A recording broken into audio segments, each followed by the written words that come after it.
He left his phone on the table. That was the moment everything ended, and everything began. Lucian Vescari, the most feared man in New York's shipping world, walked out of his own Thanksgiving dinner without a second glance, left his $2,000 suit jacket draped over the chair, left the candles burning, left his pregnant wife sitting alone at a table set for two, and left his phone unlocked. Amara Whitmore Viscari, 24 weeks pregnant, her feet swollen, her back aching, reached for it simply to turn off the buzzing notification. She read one message. Then she read everything.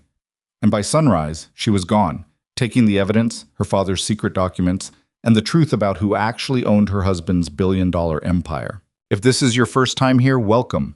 And I need you to stay until the very end of this story, because what Amara discovered on that phone wasn't just a betrayal. It was a blueprint for her own erasure. Subscribe right now and hit that bell, so you never miss the stories we bring you every week. Drop your city and country in the comments below. I genuinely want to see how far this story travels. Now let's begin. The turkey had been in the oven since 9 that morning.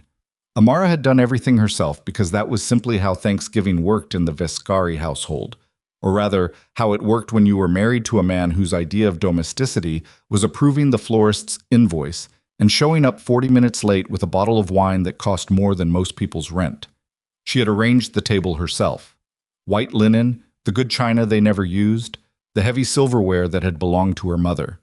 She had placed a single votive candle at the center of the arrangement, the small, amber kind her father used to buy from the corner store in Harlem when she was 8 years old, because no matter how much money surrounded her now, she still believed Thanksgiving should smell like something real. Lucian had kissed her temple at noon and told her she looked beautiful. He said it the way people say fine when someone asks how they're doing, automatically, without stopping to check whether it was actually true. Amara was 7 months pregnant. Her ankles were doing something she refused to examine too closely. She had been on her feet since morning. She did not feel beautiful. She felt like a woman who had been quietly holding too many things together for too long, and was starting to wonder whether anyone else in the house even noticed the weight. But she smiled and said thank you, because that too had become automatic. By 5:30, the apartment smelled extraordinary. Roasted garlic and rosemary, and the particular sweetness of a sweet potato casserole she had been making since she was 16, taught by her grandmother in a queen's kitchen that always seemed too small for everything happening inside it. The penthouse was 6,200 square feet, and somehow felt emptier than that queen's kitchen ever had. Lucian appeared at the dining room doorway at 6, already in his coat. Amara looked up from the table. "The harbor," he said. He was already reaching for his jacket. "Container situation. Rodrigo can't handle it." "It's Thanksgiving, Lucian." "I know." He said it with the expression of a man who genuinely regretted an inconvenience. Not the inconvenience to her, but the inconvenience to his evening. 2 hours. Maybe less. "The food is ready right now." "Wrap it. We'll eat when I get back." He leaned in, kissed her forehead, and she smelled his cologne. The one she had bought him for their anniversary because he had run out, and she had remembered, because she always remembered things like that. "Don't wait up if you're tired." The door closed. Amara stood in the dining room for a long moment, looking at the table she had spent the morning arranging. 2 place settings, the good china, the heavy silverware, the small amber candle her father would have liked. She sat down alone and ate a single forkful of sweet potato casserole. It tasted exactly like it was supposed to. She pushed the plate aside. She was clearing the bread basket when she heard the buzzing. It was coming from the side table near the entryway, the narrow console where Lucian dropped his keys, his cufflinks, whatever came out of his pockets when he walked through the door. The phone was lying face up, screen lit, vibrating against the marble surface with the specific insistence of a message from someone who expected to be seen immediately. Amara assumed it was Rodrigo, or one of the operations managers, someone from the harbor, following up on whatever emergency had pulled her husband away from the only dinner she had asked him to be present for this entire year. She crossed the entryway and reached for the phone simply to silence it. The message was visible on the locked screen. She read it once. Then she stood very still. "Can't wait for tonight." The contact name was CM. Amara knew who CM was. Celeste Marrow, communications director. The woman Lucian had hired 2 years ago, whose photograph appeared in the company's annual report, alongside a quote about strategic vision, whose voice Amara had heard on speakerphone half a dozen times. Professional, precise, the kind of voice that made you feel like you were wasting her time even when she was the one calling. Can't wait for tonight, Thanksgiving night. While Amara stood alone in a 6,200 square foot apartment eating a Thanksgiving dinner she had made herself, she should have put the phone down. She knew, even in that moment, that she should have put it down. The phone was unlocked. He had left it unlocked. She pressed her thumb to the screen without deciding to, the way you reach for a glass of water in the dark. Not a decision, just a reflex. The message thread opened. She started reading from the top. The first message from Celeste was dated March 4th. Did she suspect anything? Lucian's response. She doesn't pay that kind of attention. March 4th. 9 months ago. Amara had been 3 months pregnant in March. She had been spending those early months exhausted and frightened because her first trimester had included 2 scares, 2 emergency appointments, and 1 night in the hospital that she still did not like to think about. She had been paying attention to whether her child was going to survive. Apparently that had created a convenient window. She kept reading. The Ritz-Carlton, late March. A suite. Lucian had told Amara he was in Singapore for a logistics conference. She remembered that trip specifically because she had asked him not to go, not because she was suspicious, but because her doctor had recommended she not be alone for extended periods given the complications. He had explained that Singapore was non-negotiable, that he would be back in 4 days, that Maria, the housekeeper, could stay overnight if Amara was worried. He had been at the Ritz-Carlton in Midtown. There were photographs in the thread. Amara did not linger on them. She noted them the way you note the existence of something you will need to process later, in private, when you have the space to fall apart properly. She kept scrolling. April, May, June. A private flight to Miami. Jewelry. She could see the receipt attached to one message, $34,000, billed to a shell company name she didn't recognize. A hotel in the Maldives the week Lucian had told her he was handling a port acquisition in Rotterdam. She had believed Rotterdam. She had sent him a care package because he'd mentioned the food wasn't great. She had actually mailed a box of his favorite coffee and a handwritten note to a hotel in Rotterdam while he was in the Maldives with Celeste Marrow. Amara sat down on the console table because her legs had quietly decided they were done standing. She kept reading. August 12th. Lucian to Celeste. The restructuring should be complete by Q1. After the birth, the voting authority automatically transfers based on the amended bylaws. I've had Marcus working on the language for 3 months. It's clean. Amara read that twice. Then she read it a third time, very slowly, moving her lips slightly, the way she used to do as a child when she encountered a word she wasn't sure she understood. After the birth, the voting authority automatically transfers. She scrolled forward. September 3rd, Celeste to Lucian. What about the Whitmore Trust documents? If she ever actually reads them. Lucian. She won't. She's never been interested in the operational side. And after the baby, she'll be occupied for months. By the time she surfaces, it'll already be done. October 19th. Lucian to Celeste. Offshore accounts are positioned. Once the restructuring completes, I'll need you out of the country for 60 days for appearances. After that, we can be less careful. October 19th. Amara had been at a prenatal yoga class on October 19th. She remembered that specifically because she had twisted her ankle slightly on the mat, and Lucian had made a show of concern when she came home limping, had drawn her a bath, had sat on the edge of the tub and asked her about the baby's kicks, had seemed, genuinely, like a man who loved his wife. October 19th. She kept scrolling. Then she found the voice memo. It was labeled Board Prep, internal, and it was 47 seconds long. She pressed play with her thumb and held the phone close to her ear, and she heard Lucian's voice. Not phone. Lucian, not the careful, measured version of him that existed in public or even at home, but the real one, the one she had only ever caught glimpses of in unguarded moments, usually when he was tired or frustrated or on the phone with someone who worked for him. The problem, he was saying, is that if she has the child and becomes emotionally destabilized, which is likely, you've seen how she's been the last few months, then the window for any kind of challenge narrows. We move before she has time to engage counsel. Marcus has the filing ready. The amended trust language is airtight. She's the mother of my child. She'll get a settlement. She gets the apartment. She gets an allowance. She doesn't get the company. A pause. She was always going to be a transitional asset. I just need her to stay cooperative for another 8 weeks. Transitional asset. Amara lowered the phone. She sat in the entryway of the penthouse her husband had bought with money that, she was only now beginning to understand, might not have ever truly belonged to him. She sat with the phone in her lap and her unborn son pressing steadily against her ribs, reminding her with every small movement that she was not, regardless of how the next several minutes felt, alone. She did not cry. She registered this with a kind of distant surprise. She had expected to cry.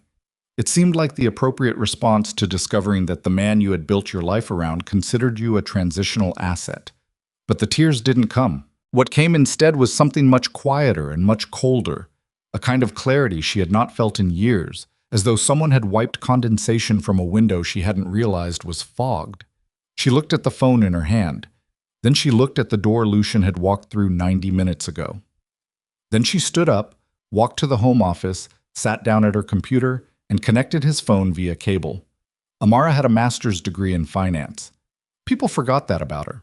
Lucian certainly had, because she had stepped back from her career when the pregnancy became complicated, and because she was quiet in rooms where he spoke, and because she had, over 6 years of marriage, learned to let him be the loudest thing in any given space.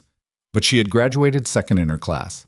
She had worked 3 years at a firm in Midtown before she ever met Lucian Viscari.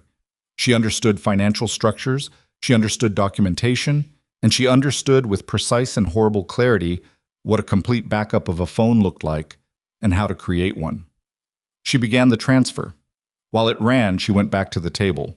She ate more of the sweet potato casserole because she was 7 months pregnant and she had barely eaten all day and her son needed her to eat.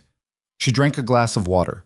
She sat with the small amber candle burning in front of her and she breathed slowly and deliberately, the way her prenatal instructor had taught her, in through the nose, out through the mouth, because panic was not going to help her right now. The transfer completed at 11:42. She made 2 additional copies on separate encrypted drives from the desk drawer. Lucian had given her those drives years ago, instructions for backing up tax documents, because he liked redundancy in everything except, apparently, his marriage vows. She ejected the phone. She carried it back to the entryway console. She placed it exactly where he had left it, face up, at the same angle, the corner touching the edge of the marble, the same way it had been touching it when she first noticed it buzzing. Then she went to the window and looked out over Manhattan. The city was lit up the way it always was, indifferent to individual catastrophe, spectacular and entirely unmoved by what was happening on the 43rd floor of one particular building in one particular marriage. The skyline did not care. The traffic below did not care. The thousands of apartments visible from this window, each one containing its own private version of Thanksgiving, its own arguments and laughter and half-eaten food and complicated love, none of it had anything to do with the fact that Amara Viscari had just discovered she was being systematically erased from her own life. She pressed her hand flat against the cold glass. Her son moved. She felt it.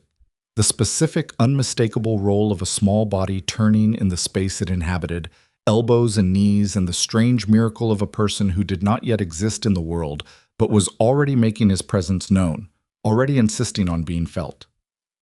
"Okay," she said quietly, to him, to herself, to the city she had come to over 20 years ago with $70 in her pocket and a letter of acceptance to Columbia. "Okay. I hear you." She turned away from the window. She had work to do. By 1 in the morning, she had located her father's vault. She had known it existed. Everett Whitmore had told her about it once, years before he died, in the specific and careful way he told her important things. Not urgently, not dramatically, but matter-of-factly, as though he were simply ensuring she had information she might one day need. "Behind the walnut bookcase in the study," he had said. "The panel comes away from the bottom right corner. Don't let anyone see you use it." She had never opened it. There had never been a reason to. She pulled the bookcase away from the wall. It was heavier than she expected, or her arms were less cooperative than usual, and she had to stop twice and catch her breath, pressing her free hand against her lower back, until she could see the panel. She found the corner. It came away. Inside was a brown accordion folder, thick with paper, fastened with a rubber band that snapped when she touched it, because rubber bands do not survive decades gracefully. Beneath it was a smaller envelope, sealed, with her name written on it in her father's handwriting. She recognized the handwriting immediately. It hit her somewhere behind the sternum, that specific ache that belongs only to grief, the sudden, ambushing presence of someone who was gone. Everett Whitmore had died 4 years ago. Amara had held his hand at the end. She had not fully recovered, and she was not sure she was supposed to. She carried the folder and the envelope to the couch. She opened the folder first because she needed to understand what she was dealing with before she could afford to feel anything else. Original property deeds, founder agreements, trust certificates, letters from attorneys she didn't recognize, a handwritten ledger in her father's cramped, careful script, dated from the year Vanishes Global was officially incorporated. And then, 3 pages that made everything else make sense. The controlling interest in the foundational assets of Vanishes Global, the Manhattan headquarters, the primary warehouse network, the international port licenses, the majority stake in 4 legitimate subsidiary companies, had never transferred to Lucian Vanishes outright. They sat inside the Whitmore family trust. Lucian managed them. He had operational authority.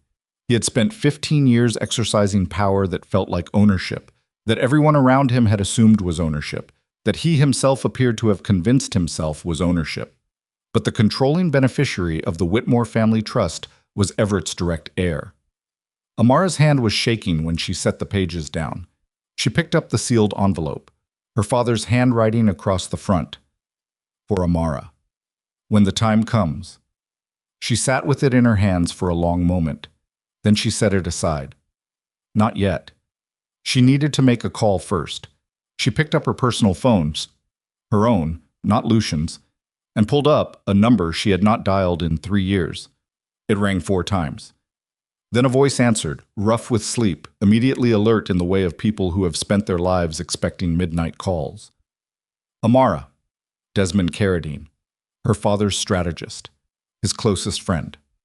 The man who had quietly removed himself from Vanishes Global's orbit the year after Everett's death, when Lucian's consolidation of control had made it clear that loyalty to the Whitmore legacy was no longer an asset in that building.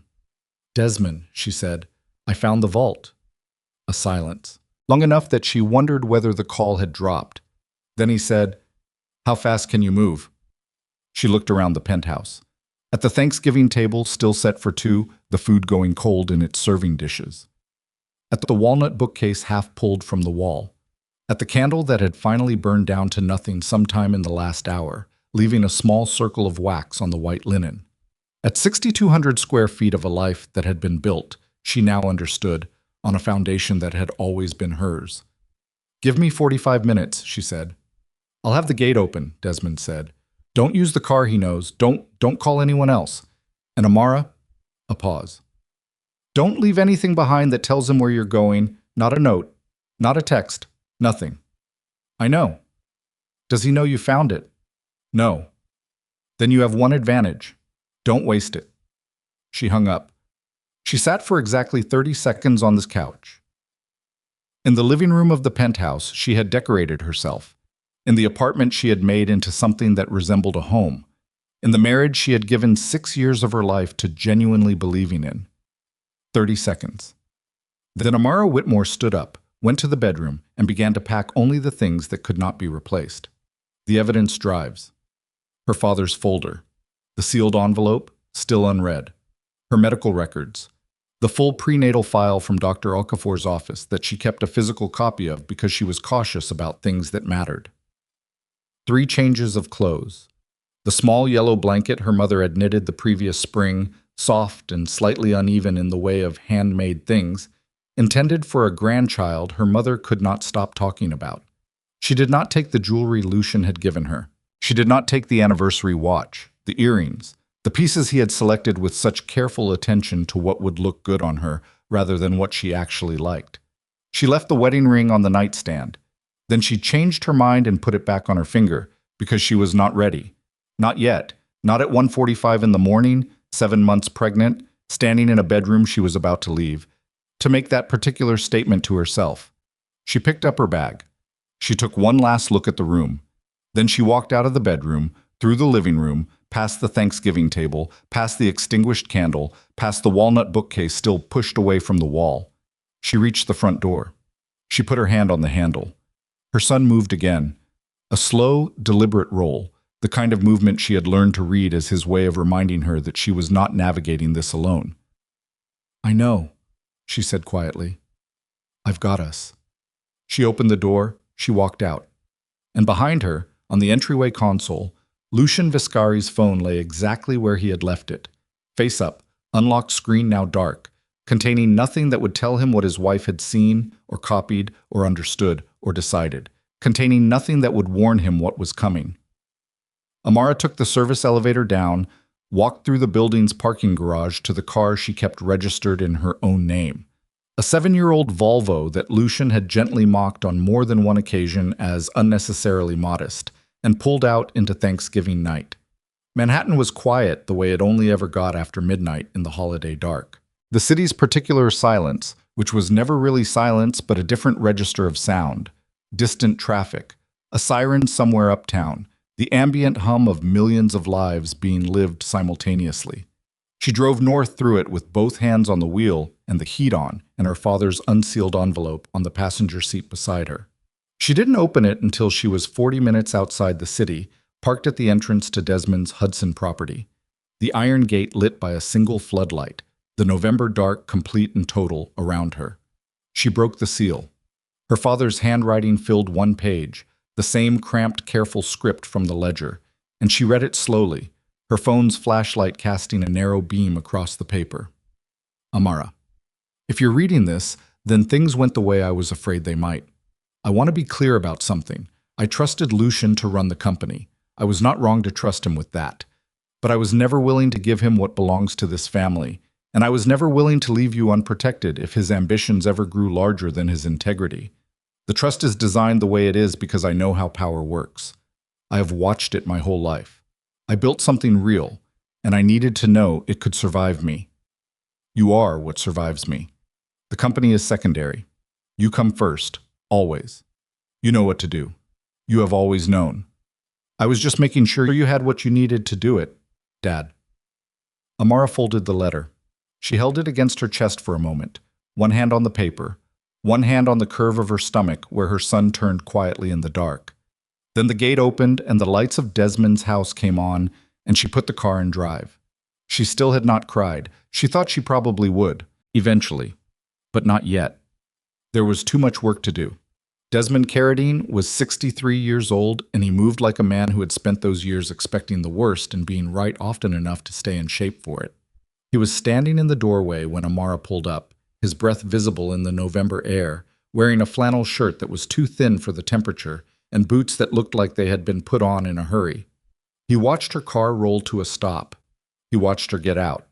He took in the bag over her shoulder, the pregnancy that had progressed further than the last time he had seen her, the specific quality of her expression. Not frightened, not broken, something more controlled and more dangerous than either of those things. And he said nothing for a moment. Then he said, "You look like your father." "I feel like him," Amara said. "That's either good or terrible." With Everett, it was usually both. He stepped back from the door. "Come inside. It's 28 degrees and you're 7 months pregnant and whatever you're carrying in that bag looks heavy." The house was warm. It smelled like wood smoke and old books, and the particular mustiness of a place that was lived in by one person who had stopped pretending they needed to impress anyone. Desmond's Hudson estate was not what people imagined when they heard the word estate.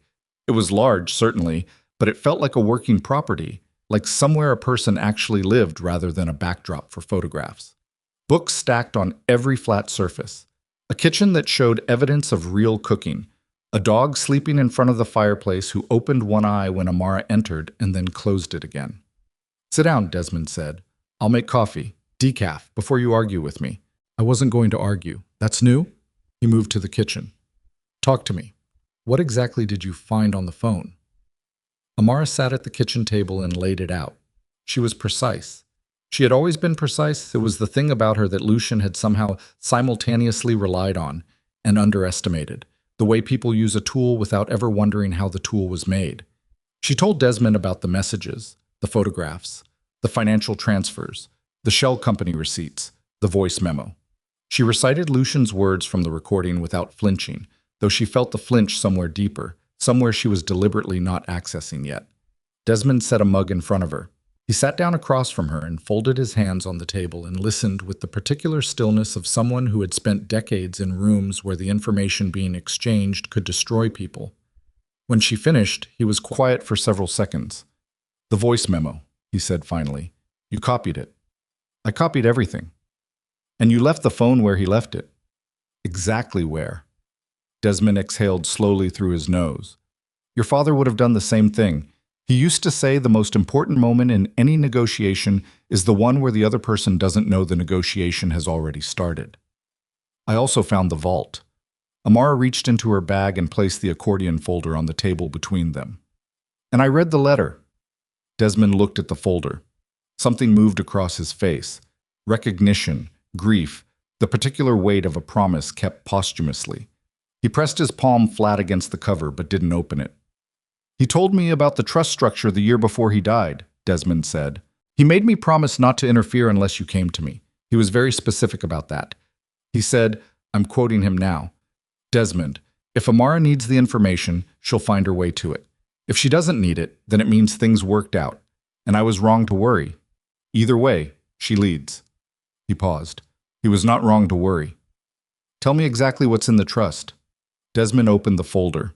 He walked her through it the way Everett Whitmore had walked him through it years ago, methodically, without drama, fact by fact.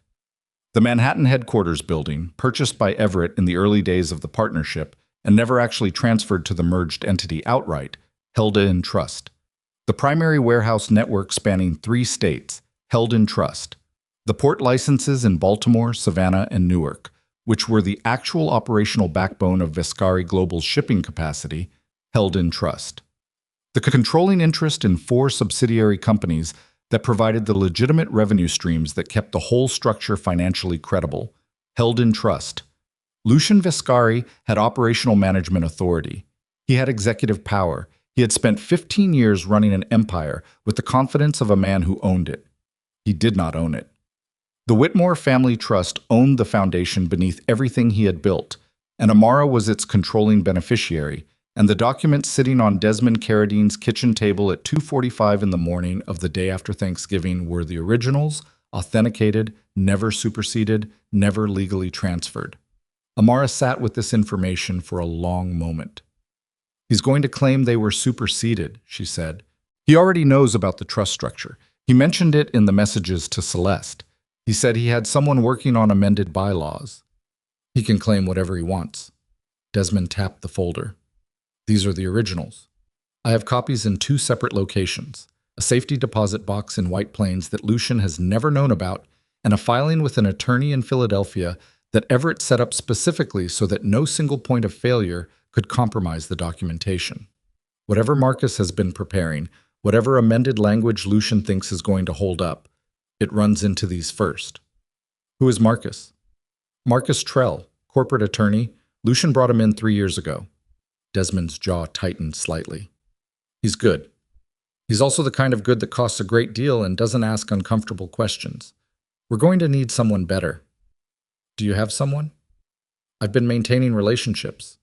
He said it simply, without elaboration, in the tone of a man who had spent decades treating professional networks the way other people treated insurance policies, quietly, consistently, hoping never to need them urgently. "I'll make some calls in the morning. But Amara, I need you to understand something before we go any further." He looked at her directly. "When Lucian discovers you're gone, and he will discover it in the next few hours, his first move is going to be legal. He'll file for emergency conservatorship claiming pregnancy-related instability. He's probably already had Marcus draft the language." Amara felt something cold move through her. "He would actually do that." "He described you to Celeste as emotionally destabilized. That's not an accident. That's a documented paper trail he's been building." Desmond's voice was careful, not cruel, but entirely without softness. "He needs a narrative in which you are not a rational actor. If you're not a rational actor, then your access to the trust documents becomes legally questionable. That's the play. He's been setting it up for months. Then we move faster than he does. We move tonight. I need you to write down everything you remember from those messages. Dates, amounts, company names, account numbers, if you caught any. Then I need you to get a few hours of sleep, because you're pregnant and running on adrenaline, and you will not be useful to yourself or your son if you collapse. Then at 7 tomorrow morning, I'm going to make 3 calls, and by noon, we're going to have the beginning of a team. Amara pulled a legal pad from the stack near the kitchen wall. Desmond kept legal pads the way other people kept paper towels, in bulk and in every room, and uncapped a pen.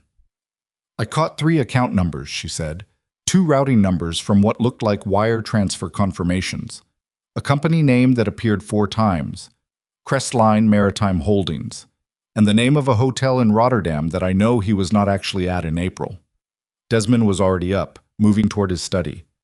Write all of it. Don't skip anything that felt significant, even if you're not sure why it felt significant.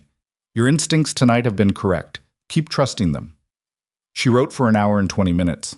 When she finally went to sleep in Desmond's guest room, a plain, clean space with a window that looked out on bare November trees and a quilt that smelled faintly of cedar, she lay on her side with her hand on her stomach and her mind doing the thing it did when she was truly exhausted, which was to stop processing and simply register.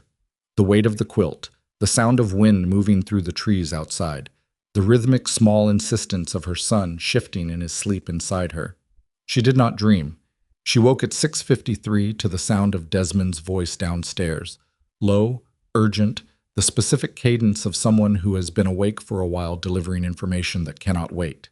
She sat up, swung her legs to the floor, pressed her feet flat against the cold hardwood, and breathed for a moment before standing, because the second trimester rule her doctor had given her, never stand up fast, your blood pressure doesn't like it, had carried forward into the third with additional conviction. She heard her name. She stood up and went to the top of the stairs. Desmond was in the hallway below, phone to his ear, and he was looking up at her with an expression she had not seen on his face before, which concerned her, because Desmond Carradine did not readily produce new expressions. "When?" he said into the phone. And then, "How many?" And then, "All right." He ended the call. "Lucian's investigator found the car," he said. "They didn't find the house. The registration you used goes to your old address, the apartment before the penthouse, which you apparently never updated. But they know you're in the Hudson Valley area. He filed the conservatorship motion 2 hours ago." Amara came down the stairs. "That was fast." "He had it pre-drafted. I told you." Desmond was already moving toward the kitchen, which means he's been sitting on it, waiting for a reason to file. The fact that you left gave him the reason. He was always going to file it. Yes, but now he has the timing advantage. Amara sat at the kitchen table. The legal pad was still there from the night before. The accordion folder was closed on the end of the table where Desmond had left it. His dog, the same one who had ignored her arrival, was now sitting next to her knee and pressing his large head against her thigh with the sympathetic precision that dogs sometimes managed and humans rarely did. She put her hand on the dog's head without thinking about it. "Who did you call?" she asked. "Nina Vasquez. Family and corporate law. She clerked for the Second Circuit and spent 8 years at Sullivan and Cromwell before going independent. She owes me nothing, which is why I trust her. She'll be here by 10.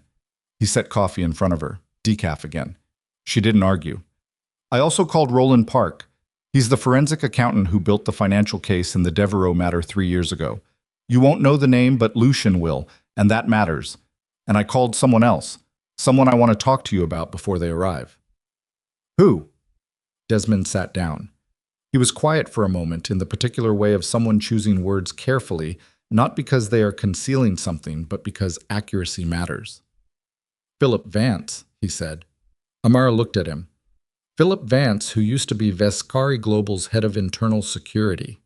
"Yes." "Who Lucian fired." "Lucian forced him out 2 years ago. Philip had documented some internal transfers that Lucian characterized as a breach of confidentiality." Desmond's expression was carefully neutral. "Philip characterized it as his job. I've stayed in contact with him. He kept copies of what he documented." "What did he document?" "Enough to corroborate your voice memo, and possibly more." Desmond paused. "He also knows where the bodies are buried, figuratively." Amara held his gaze. "Are you sure about figuratively?" Desmond was quiet for a beat longer than was comfortable. "The legitimate businesses are clean, Amara. Your father built something real, and Lucian ran it well. But around the edges, the private security contracts, some of the port arrangements, the international intermediaries, there are relationships that exist because Lucian cultivated them, not because your father established them. Philip knows the shape of those relationships. He has documentation. If that documentation becomes public, it weakens him significantly. But we are in control of what becomes public and what becomes leverage. Those are two different tools, and we use them for two different purposes. Desmond leaned forward slightly. I want to be clear with you about something. What I'm describing is not illegal. What Lucian did is illegal. We are doing the opposite of what Lucian did. We are using legitimate documentation to reassert legitimate ownership. But the fight is going to be brutal, and I want you to be prepared for that. I am prepared for that. You've been awake most of the night in your 24 weeks, 26 weeks as of yesterday, Amara said, and I am prepared. What I am not is naive. I know this is going to be ugly. I have known since 1:30 this morning that this is going to be ugly. I am not asking for it to be easy. I am asking for it to be effective. Desmond looked at her for a long moment. Then he said, Your father said almost exactly that sentence to me once, in a meeting that was not going well, in 1999, when two of his business partners tried to cut him out of a deal they had all built together. He said it, and then he did exactly what he said he would do. And by the end of that year, those two men were out, and Everett was the last one standing. He stood up. I'll make eggs. Nina arrives in 3 hours, and you need to eat a real meal before you talk to a lawyer, because lawyers take longer than you expect, and you're going to need the energy. At 10:14, Nina Vasquez arrived in a dark blue sedan that she parked herself with the efficiency of someone who had never in her adult life waited for assistance she could provide herself. She was 51, compact, with close-cropped natural hair and reading glasses pushed up on her forehead that she kept forgetting were there. She shook Amara's hand and held it for a second. Not warmly exactly, but with the specific firmness of someone communicating. I see what you're dealing with, and I am not going to pretend it's smaller than it is. I've reviewed the conservatorship filing, she said, before she had even taken her coat off. It's thin. It's thin in the way that things drafted quickly by good lawyers are thin. Technically competent, but not factually supported yet. He's going to need to build the factual record in court, which gives us time. Not a lot of time. Some. How much? The emergency hearing is set for December 9th. That's 12 days. Nina sat down at the kitchen table and opened her laptop. The filing claims you left the marital home in a state of emotional crisis without notifying your husband or your physician that you are currently unlocated, and that the pregnancy presents an additional vulnerability requiring the court's protection. She looked up. He's framing your disappearance as evidence of instability rather than as a rational response to discovering your husband's fraud. We need to flip that narrative immediately, and the way we flip it is by making your actions appear exactly as deliberate and documented as they actually were. They were completely deliberate, Amara said. I know that. You know that. We need the court to know that, which means we need to establish a timeline that shows decision-making, not panic. Nina pulled the legal pad Amara had completed the night before toward her. She read it quickly, with the scanning speed of someone who processed documents for a living. This is excellent. You have an accounting background? Finance. Master's from Columbia. That's going to help. Nina set the pad down. Here's what we do. First, you are not unlocated. You are at a known address, staying with a family friend, and your physician is aware of your location. I need you to call Dr. Okafor this morning and update her on your situation and your location. Not the details of the legal matter, simply your location and current health status. That call gets documented. It dismantles one piece of his narrative. Done. Second, we file a counter motion today establishing your legal standing as controlling beneficiary of the Whitmore Family Trust. This is not a divorce action. This is not a custody action. This is a corporate governance matter, and it supersedes the conservatorship question in ways that Marcus Trell is not going to enjoy explaining to his client. Nina glanced at Desmond. You have the originals authenticated? 2 independent chains of documentation, Desmond said, plus the Philadelphia filing, which creates a prior record that predates any amended language Lucian's team might produce. Send me everything today, all of it. She turned back to Amara. Third, I need to know if you're willing to go on record with the evidence from the phone. The affair documentation, the financial transfers, the voice memo, All of it. Amara didn't hesitate. Yes. That evidence is going to change the nature of this fight significantly. Right now, Lucian is playing a contained legal game, conservatorship, corporate restructuring, quiet asset transfer. The moment we introduce documented fraud and a recorded statement describing you as a transitional asset, it becomes something else. Bigger, less controlled. Are you ready for that? I've been ready since 11:42 last night. Nina looked at her steadily, then she made a note on her laptop and kept moving. At noon, Roland Park arrived with a rolling case that clinked with the particular sound of external hard drives. And by 1 in the afternoon, Desmond's kitchen had become something that resembled a small operations center. Papers across every surface, laptops open, the specific hum of focused people doing consequential work. Amara moved between the table and the living room because the baby had decided this was an excellent time to practice what felt like full-body rotations, and she needed to keep moving to stay comfortable. She answered questions when Nina asked them. She clarified figures from her notes when Roland needed confirmation.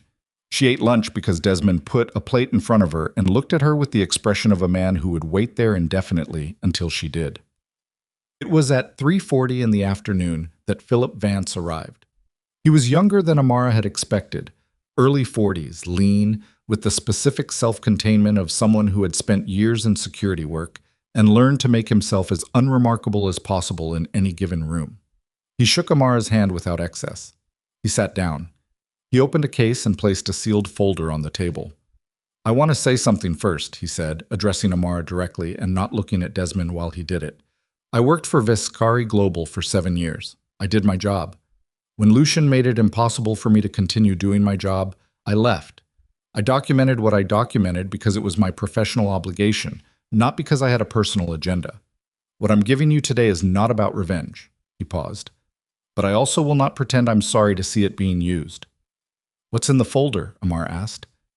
3 years of internal transfer documentation that was flagged by our compliance team and then quietly unflagged after I was removed. Transfers between Vanishes Global's operational accounts and a series of companies. Crestline Maritime Holdings is one of them. You'll see the name. "I saw it on his phone," Amara said. Philip's expression didn't change, but something in his posture did. A slight loosening, the release of some tension he had been carrying since he walked in. "Then you already know some of what you're looking at. These documents show the same transfers from the company's end. They corroborate your evidence with an independent internal source." He opened the folder. "There's also this." He placed a single sheet on top. It was a corporate document, letterhead, formal language, signature lines. Amara read the header and went very still. It was a board resolution, dated 6 weeks ago, signed by 3 of Vanishes Global's 7 board members. It authorized the suspension of the existing trust beneficiary protections pending a governance review. 3 signatures, on a resolution that would have required a majority vote to be valid. 3 was not a majority of 7. "This is forged," Amara said. "The signatures are forged," Philip said. "I have contact with 2 of the 3 board members whose names appear on that document. Neither of them signed it. Neither of them was present at any meeting where it was discussed. This resolution doesn't exist in the official board minutes because it was never actually passed." He held her gaze. He was planning to use it to retroactively justify the transfer of trust authority before the amended bylaws could be challenged. The kitchen was completely quiet. Amara looked at the document. At the 3 signatures underneath names she recognized, names of people who had been Vanishes Global board members since her father's time, people she had met at company dinners, people whose families she knew, whose names had been forged on a document designed to strip her of what her father had built. "All right," she said. Her voice was level. She was aware of how level it was. She was aware that the levelness was something she was choosing, moment by moment, the way you choose each footfall on uncertain ground. "What else?" "That's the main piece," Philip said. "The transfers and the forged resolution. Together they show intent. Not just marital fraud, but deliberate corporate fraud with documented preparation over an extended period." Nina was already typing. "This changes the filing. This changes it substantially." She looked at Amara. "This isn't just a divorce case with complicating factors anymore. This is securities fraud, forgery, breach of fiduciary duty, fraudulent transfer. The conservatorship motion becomes almost irrelevant in the face of what we can document." Almost, Desmond said. Almost, Nina agreed. He can still make noise with it, but noise is manageable. We respond to the conservatorship on December 9th, and we file the corporate governance action simultaneously. He walks into that courtroom thinking he's arguing about whether his pregnant wife is competent to manage her own affairs, and instead he finds out that his controlling beneficiary has documented fraud, a forged board resolution, and 3 years of transfer records. Amara pressed her hands flat on the table. I want to be absolutely certain, she said, that every person in this room understands something. I am not doing this because I am angry. I am angry. I want to be honest about that. But anger is not the reason. The reason is that my son is going to inherit something. What he inherits depends entirely on what I do in the next 12 days. I need it to be real. I need it to be clean. And I need it to belong to him the same way my father intended it to belong to me. Not because he fought for it, but because it was simply, always, his. Nobody said anything for a moment. Then Roland Park, who had not spoken directly to Amara since arriving, looked up from the documents he had been cataloging and said, I've worked a lot of these cases. Financial fraud, asset stripping, the whole range. I want to tell you something. He paused. He was not a man who used words carelessly. She had sensed that from the moment he arrived. The thing that usually breaks these cases open isn't the documents. It's the person at the center who refuses to be rattled. I've seen more evidence than you have on this table get used ineffectively because the person it belonged to was operating from fear. He looked at her steadily. You're not. Amara held his gaze. No, she said. I'm not. At 4:57 that afternoon, her phone rang. She was standing at the window looking out at the bare trees along Desmond's property line when she felt it vibrate in her pocket. She pulled it out and looked at the screen. Lucian. She let it ring twice more while she breathed. Then she answered. Amara. His voice was controlled. The control itself was the tell. Lucian Vescari's natural register was expansive, assured, the voice of a man who had never in his adult life been required to be careful with words because the words were always backed by resources. The control meant he was managing something. She had heard this voice only a handful of times. She noted it the way she had noted everything in the last 18 hours, carefully, without reaction. Lucian. Where are you? Not a question, the inflection of a man who was accustomed to receiving information. I'm somewhere safe, she said. The baby is fine. I'm fine. You need to come home. A pause. I'm not angry. I just need you to come home so we can talk. Whatever you're upset about. I'm not upset, Amara said. A silence. Slightly too long. Amara. The control tightened. She could hear it. You've been talking to someone. I don't know who you've been talking to, but whatever they've told you, no one told me anything, she said. You left your phone. Another silence. This one different. This one with a particular quality she had not heard from Lucian before and recognized immediately because she had heard it from other people at other moments. The specific quality of a person understanding, in real time, the exact dimensions of how badly something has gone wrong. How much did you read? He said. Not what are you talking about? Not what do you mean? He already knew. Enough, Amara said. Lucian, you should call your attorney. Amara, I'm hanging up now. The baby and I are both healthy and safe. You don't need to worry about either of us. Worry about December 9th.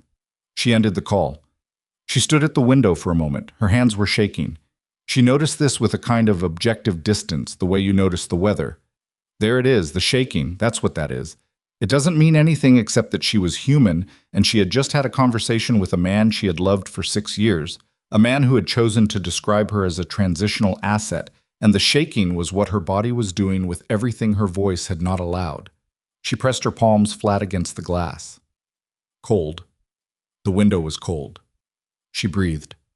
Behind her, Desmond said quietly, He called. Yes. What did he say? He asked me to come home. She turned from the window. He knows I read the phone. He didn't deny anything. He just wanted me to come home. Desmond's expression settled into something Amara couldn't quite name, something between grief and resolution, the face of a man who had hoped, on some level, to be wrong about who Lucian Vescari had become. Then he knows the timeline has changed, Desmond said. Yes. He'll accelerate. The restructuring, the account transfers. Anything he can move before the court filing tomorrow. Can he? Desmond looked at Roland. Roland looked at his laptop. We have a motion ready to file tonight that freezes the operational accounts pending investigation. If Nina can get a judge to sign off on an emergency asset freeze, I can get a judge, Nina said without looking up from her own screen. I'll have it filed by 7. Amara stood in the center of the room and looked at each of them.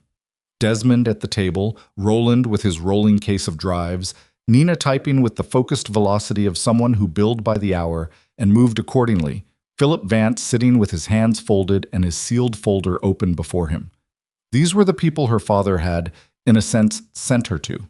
Not directly, not by name, but by building a structure that assumed she would someday need to find her way to exactly this. The right people, in the right room, with the right documents, standing between her family's legacy and the man who had decided it belonged to him.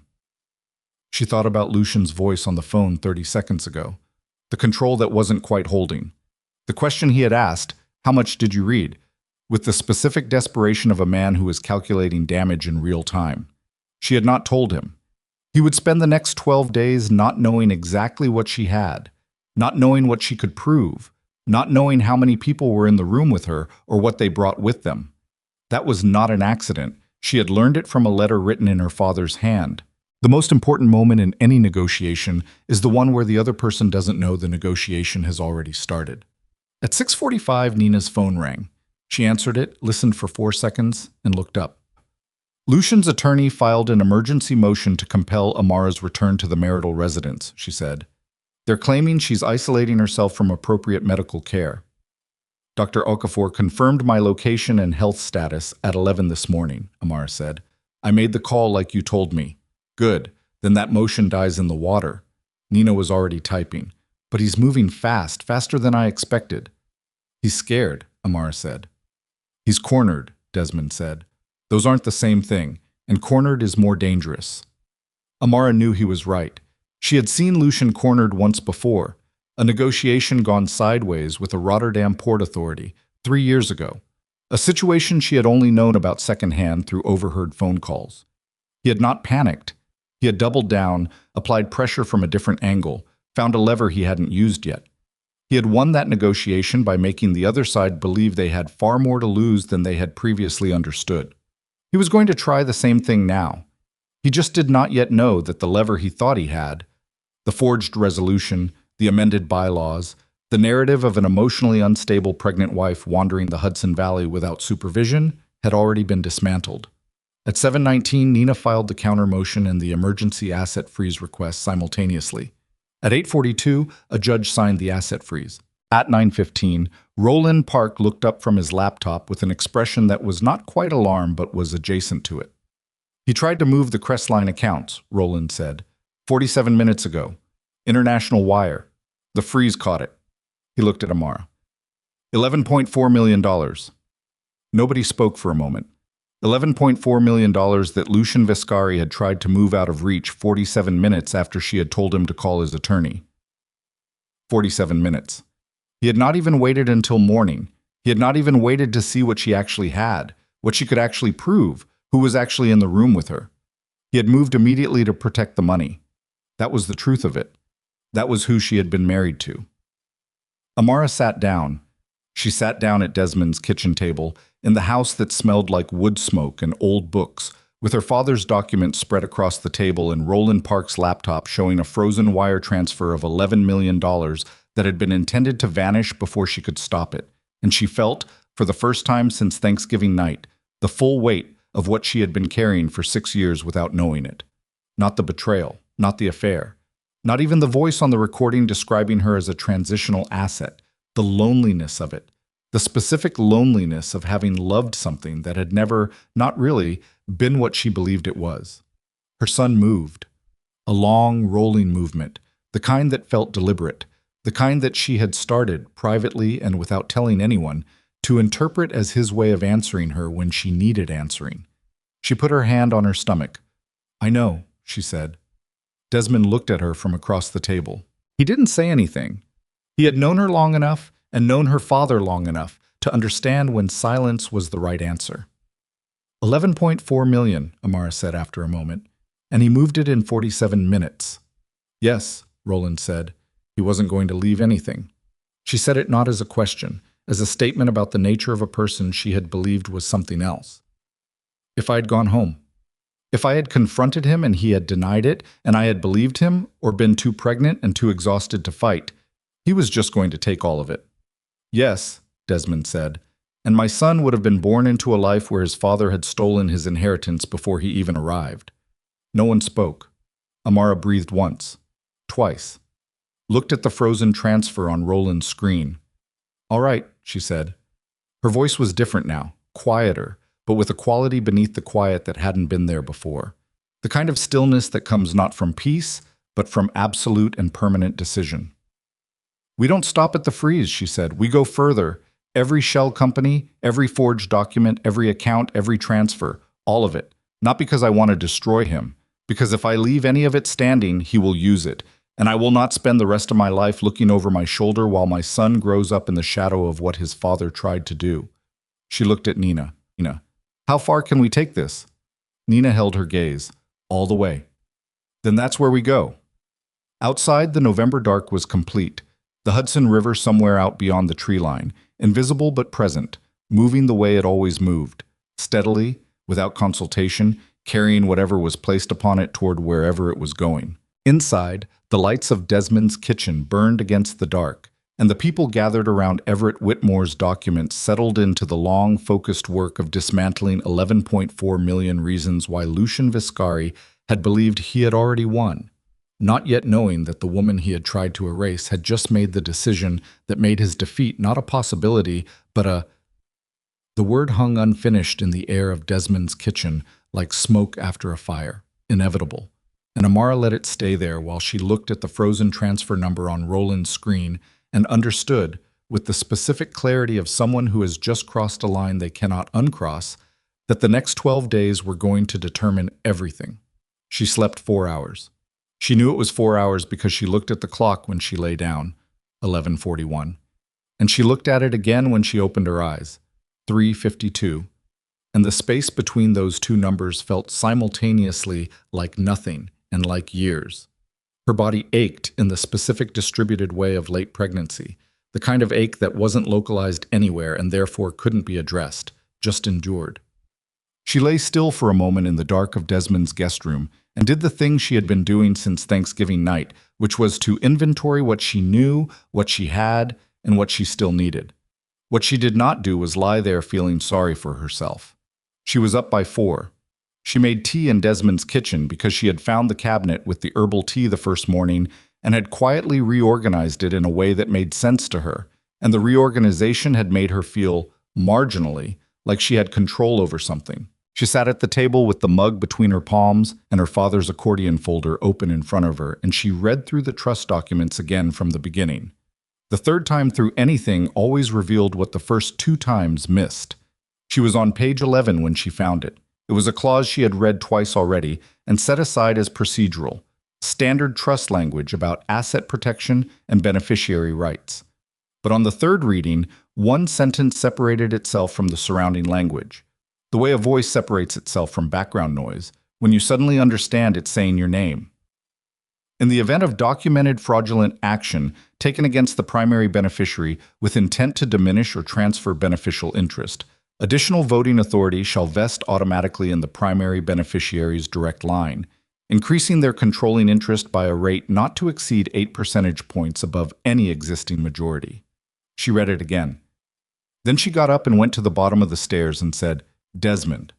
A pause. Then the sound of movement from the room at the end of the hall. "Desmond, I need you down here." He appeared at the top of the stairs in the same flannel shirt, which confirmed he had not slept either, or had slept in his clothes, which for Desmond were essentially the same thing. "Page 11, she said, "the automatic vesting clause." He came down. He sat across from her and read the page she indicated. She watched his face. He read it once without expression. Then he sat back and looked at the ceiling. "I forgot about that clause," he said. "You forgot." "It's been 23 years since Everett drafted this document. I was present for the drafting. I have not reread it in..." He stopped. "What's your current beneficial interest percentage?" 51, she said. Controlling majority? Just barely. Desmond looked at the clause again. If the forgery of the board resolution constitutes documented fraudulent action taken against you with intent to diminish your beneficial interest, which it does, then this clause triggers automatically, no court action required. The vesting is self-executing upon documentation of the fraud. He met her eyes. 51 plus 8. 59%, Amara said. The number sat between them. 59% was not a controlling majority that could be challenged or negotiated around. 59% was a position from which no restructuring, no amended bylaw, no forged resolution could remove her without her consent. 59% meant that Lucian Vescari had not simply failed to steal her inheritance. He had, by attempting to steal it, given her more than she had started with. Call Nina, Amara said. It's 4 in the morning. Call Nina. Desmond called Nina. Nina answered on the second ring, which confirmed that Nina Vasquez did not truly sleep during active cases, merely rested with one eye on her phone. She listened to the clause. She was quiet for approximately 6 seconds, which was the longest Amara had heard her be quiet about anything. Send me a photo of that page, Nina said. Right now! Amara photographed it and sent it. Another silence, longer. All right, Nina said. This changes the board presentation substantially. We're no longer arguing for her majority. We're documenting that her supermajority already exists by operation of the trust instrument. Lucian's attorneys are going to argue the clause is ambiguous. We're going to show them the forgery and let them try. A pause. Get some sleep, Amara. Both of you. We need to be sharp in 8 hours. Amara went back to bed. She did not sleep. She lay in the dark with her hand on her stomach and her eyes on the ceiling, and she thought about Lucian, the way you think about something you are trying to understand rather than something you are trying to feel, clinically, at a distance, turning it like an object in poor light. He was intelligent. She had never doubted that. He was strategic and patient and capable of long, sustained effort toward a goal, which were qualities she had once admired in him without examining too carefully what the goals actually were. He had spent, by the evidence she now possessed, at least 18 months constructing a plan to remove her from her own inheritance while she was occupied with carrying his child, and the plan was sophisticated enough that if she had not happened to reach for a buzzing phone on a Thanksgiving table, it might have worked. That was the part she kept returning to. Not the betrayal, not the affair, not even the recording. The phone. He had forgotten his phone. Lucian Vescari, who did not forget things, who ran a multi-billion-dollar logistics operation on the premise that details mattered and inattention was a luxury you paid for. He had walked out of his own apartment on the night he was meeting his mistress and left his phone on the entryway table. She did not believe in accidents that large. She filed it away. She would think about it more later. At 7 in the morning, her own phone rang with a number she didn't recognize. She answered it because she had decided sometime in the hours before dawn that she would answer everything. Information was the resource she most needed, and it came from unexpected directions. Mrs. Vescari, a woman's voice, careful. My name is Diane Osei. I'm one of the board members whose signature appears on the document you apparently now possess. Amara sat up. Her heart was moving faster than she preferred, but her voice came out level. Miss Osei, I want to be very clear that I did not sign that document. I was not present at any meeting where it was discussed. I have never seen it before yesterday evening when Marcus Trell's office called to inform me that my signature had been obtained. A pause. They told me my signature had been obtained. That was the specific language they used. They called to tell you your signature had been forged. They called to tell me there may have been a procedural irregularity with the document's execution and that I should refrain from discussing it with anyone until the legal situation was resolved.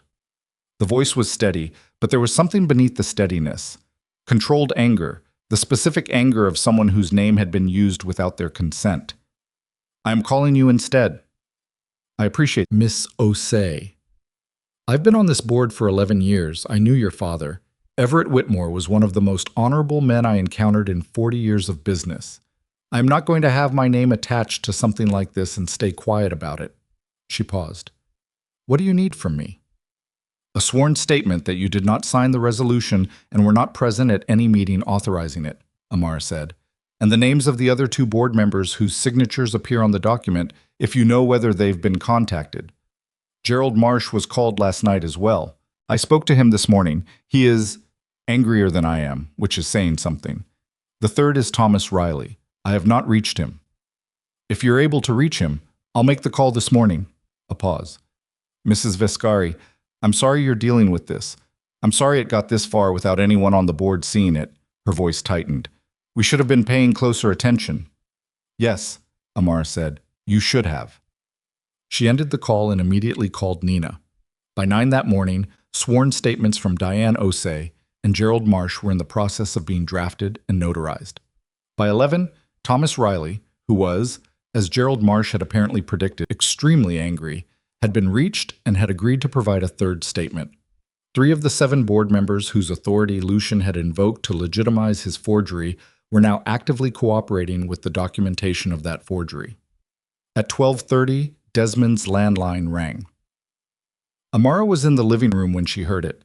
Desmond answered in his study. She heard his voice drop, the way it dropped when a conversation required full attention, and she went to the doorway and watched him. He was standing at his desk with his back to her, his free hand braced against the desktop. When? He said. And then, how certain? And then a long silence, and then, don't repeat this to anyone else. I'll call you back. He hung up. He stood with his back to her for a moment without speaking. Desmond. He turned. His face was doing something she had not seen it do before, and she had now seen it do quite a few things in the past 36 hours. Sit down, he said. Tell me standing. He looked at her for a long moment. Then he pulled out his desk chair and sat down himself, which she understood as him needing to sit rather than her needing to. That was a contact of mine at the New York Port Authority, he said. Someone I've known for 15 years. He called because he's been sitting on information for 3 months, and he's been trying to decide what to do with it. He pressed his palms together. Amara, the Crestline Maritime accounts, the ones the asset freeze caught last night. Yes. They're not just shell companies for Lucian's personal transfers. He stopped, started again. Crestline Maritime Holdings is the incorporated entity for a series of port licensing arrangements.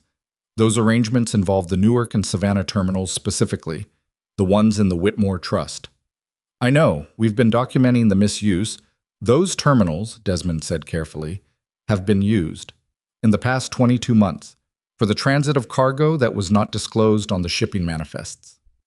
The room was very quiet. Amara heard the wood settle in the fireplace down the hall. She heard Desmond's dog shift position somewhere in the house. What cargo? She said. He doesn't know specifically. What he knows is that there are 3 manifest discrepancies that his office flagged and that were subsequently resolved through channels he describes as unusual. The resolutions came from Vescari Global's operations division. They were signed off by someone named R. Delgado. Rodrigo Delgado, Amara said. Lucian's operations director. Yes. Desmond looked at her directly. My contact believes the discrepancies represent contraband transit. He does not know what kind. He flagged it to his supervisor 3 months ago and was told to let it go. He has not let it go. He kept copies of the flagged manifests. Amara sat down then, not because Desmond had asked her to, but because her legs made the decision for her, quietly, and without fanfare. The way bodies make decisions when the information being received exceeds a certain threshold. She pressed both hands flat on her knees. My father's terminals, she said. Yes. Lucian used my father's terminals to move undisclosed cargo. It appears so. Which means the Whitmore Trust properties, the foundation of everything my father built, have potentially been used as infrastructure for... She stopped. She needed to say the next word carefully because it was a word that changed the nature of everything. For criminal activity. Desmond did not look away from her. Potentially. We don't know what was moved. We don't know the scale. We don't know whether it was a one-time arrangement or ongoing. What we know is that the manifest discrepancies exist, that they were flagged by a Port Authority employee who was told to stand down, and that they connect to Crestline Maritime, which connects to Lucian. Does this connect to the trust itself, legally? Desmond was quiet for a moment. I'm not a lawyer, but I will tell you what I know about how these things work, which is that when criminal activity is conducted through a corporate structure, The question of what attached to what and when is something that prosecutors and civil attorneys fight over for a very long time. And during that time, assets get frozen, properties get scrutinized, beneficiaries get questions. He paused. Even innocent ones. The terminals, Amara said. If those terminals are implicated in a criminal investigation, they could be frozen independently of our civil action. A federal freeze would supersede everything we've filed.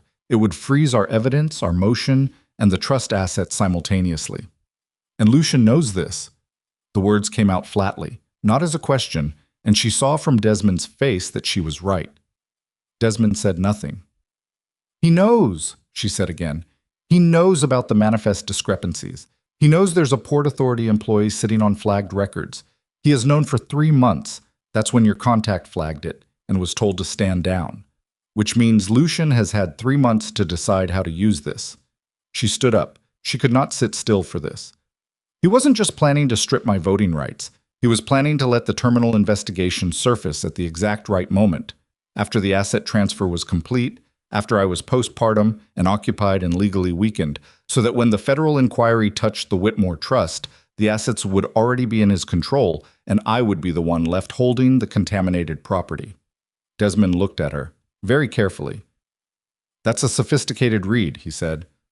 Is it wrong? A long pause. No, I don't think it is. Amara walked to the window. The bare trees along the property line were gray and still in the December light. The sky had the flat white quality that meant snow later. Her hands were not shaking. She registered this with a kind of grim satisfaction. She had expected them to shake. They were not shaking. Something had shifted in her since 3:52 this morning.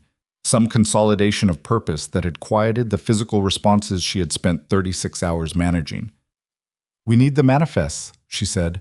My contact will provide them. He's been waiting for someone to receive them safely. Then we need to get ahead of this before Lucian can use it as a weapon. She turned from the window. If we go to the Port Authority proactively, if we are the ones who surface the discrepancies, who provide the Crestline connection, who name Rodrigo Delgado as the signatory, then we control the narrative. We are not the suspects. We are the people who uncovered the crime. That is a very delicate line to walk, Desmond said. I know. But the alternative is to wait and let Lucian deploy this against us at a moment of his choosing, and we have already established that waiting for Lucian to act is how you end up eating Thanksgiving dinner alone. Desmond almost smiled. It was brief and mostly sad. I'll call Nina. Call Nina and call your contact and get the manifests here today. Amara was already moving back toward the kitchen. And call Roland. I need to know if the Crestline financial transfers correlate with the dates on those manifests. Because if they do, then we have a complete picture, criminal activity, financial benefit, and the corporate structure that connected them. That's not just leverage, that's a case. She stopped in the doorway. Desmond. She turned. My father. Did he know? About the dark side of those port arrangements? Desmond looked at her for a long moment. No, he said. He didn't. I am certain of that. He paused. But he knew Lucian well enough to protect the trust. He knew what unchecked ambition looked like, and he built against it. I think he saw the shape of what was possible without knowing the specifics. He stopped. Everett was a good man, Amara. What happened to his terminals is not what he built them for. She nodded once. Then she went to the kitchen and called Nina. Nina arrived at Desmond's house at 2:15 with her associate, a 29-year-old named Jerome, who said almost nothing and moved very fast and appeared to run entirely on coffee and professional anxiety. She listened to the manifest situation with the expression she produced when something made the case simultaneously stronger and more dangerous, which was no expression at all. Here's the problem, Nina said. If we take the manifest to the Port Authority proactively, we need to do it in a way that makes absolutely clear our client had zero knowledge of or involvement in whatever was moved. That requires us to go simultaneously to the U.S. Attorney's Office rather than just the Port Authority. Because if we go only to the Port Authority and they have already been compromised, your contact was told to stand down by his supervisor, then we're handing our evidence to the wrong people. The U.S. Attorney, Amara said. Yes. That becomes a federal matter. It's already a federal matter. It became a federal matter the moment cargo crossed international waters through terminals operating under federal port licenses. We're not creating the federal dimension. We're deciding whether to be ahead of it or behind it. Nina looked at her directly. If we go to the U.S. attorney proactively, with the manifests, with the Crestline connection, with Rodrigo Delgado's signatures, and with your documentation showing that you as the controlling beneficiary had no knowledge of and did not authorize these arrangements, then you are a cooperating victim, not a suspect. If we wait and it surfaces another way, the first question they ask is what you knew and when. Then we go, Amara said. It means the next 24 hours are the most important of this entire situation, Nina said. Once we contact the U.S. Attorney's Office, we have started something that cannot be stopped and cannot be controlled. Federal investigations do not move on our timeline. Nothing about the last 36 hours has moved on my timeline, Amara said. That hasn't stopped us yet. Jerome, who had not spoken since arriving, looked up from his laptop and said, "The manifests are here." He turned the screen toward the table. Desmond's contact had sent them encrypted, and Roland had been working through the decryption for the past 40 minutes. 3 documents, each flagged with Port Authority discrepancy codes, each signed off with the same resolution notation, R. Delgado, Vescari Global Operations.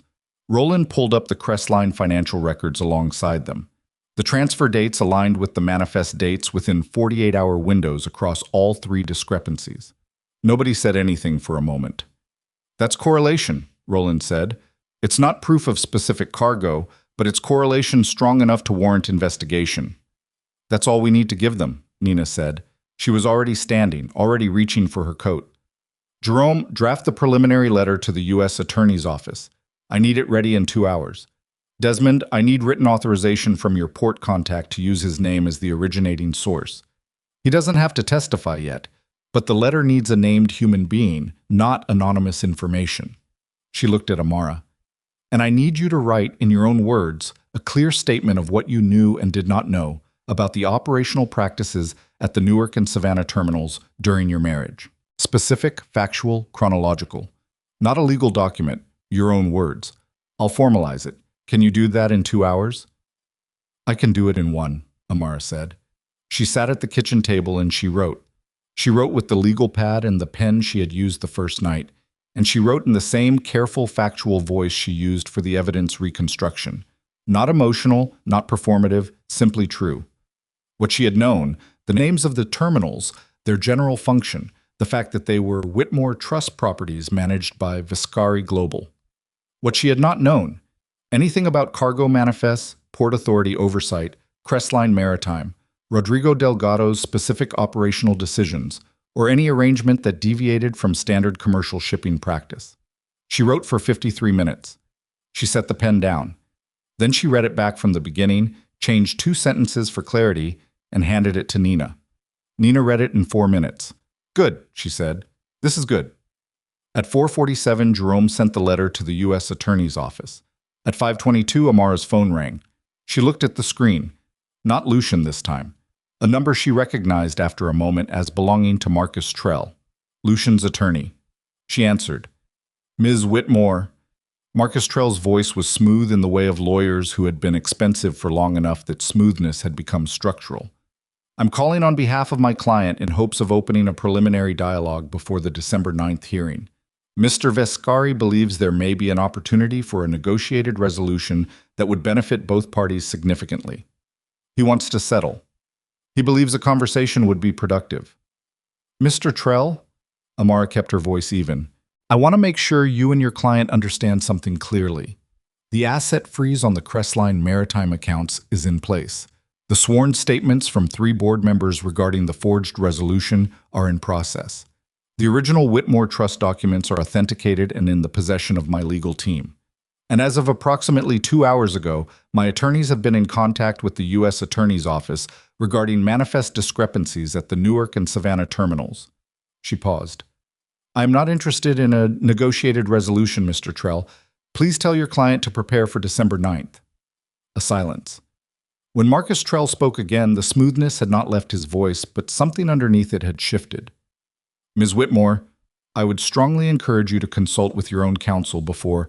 I am currently sitting in the same room as my counsel. She can hear this conversation. We've discussed all of it. My answer is no. Goodbye, Mr. Trell." She ended the call. Nina was looking at her from across the table with an expression that was the closest Amara had seen her come to approval. "He'll call back," Nina said. "I know. When he does, let it go to voicemail." "Already planned." Jerome's laptop made a sound. He looked at it. Then he looked up. "The U.S. Attorney's Office acknowledged receipt," he said. "They've assigned an intake attorney. They want a meeting." He paused. "Tomorrow morning, 7 a.m. The room absorbed this. 7 a.m. the following morning was December 3rd, 6 days before the board hearing, 6 days before the conservatorship motion, 6 days before every legal action that had been set in motion converged in a Manhattan courtroom where Lucian Vescari planned to argue that his pregnant wife was too emotionally unstable to make decisions about her own inheritance. "All right," Amar said. "Then we go to the meeting." At 8:40 in the evening, while Nina and Jerome were still working at the kitchen table, and Roland was running correlations on a second laptop, and Desmond was on his third phone call of the hour, Amara went upstairs. She needed 10 minutes away from the documents and the strategy and the specific electric charge of people doing urgent consequential work in a small space. She went to the guest room and sat on the edge of the bed and pressed both palms flat against her thighs and breathed. Her son was still. He had been less active today than the day before, and she had noticed this the way she noticed all of his movements, with the specific attentiveness that pregnancy had installed in her, the constant low-frequency awareness of another person's signals. "Hey," she said quietly. "Talk to me." He shifted. A small movement, not the big rolls, just a nudge against her right side, the way he sometimes did when she was too still and he was reminding her he was present. "I know," she said. "I know you're there." She thought about the maternity appointment she had scheduled and then postponed because everything had collapsed around it. She needed to reschedule that.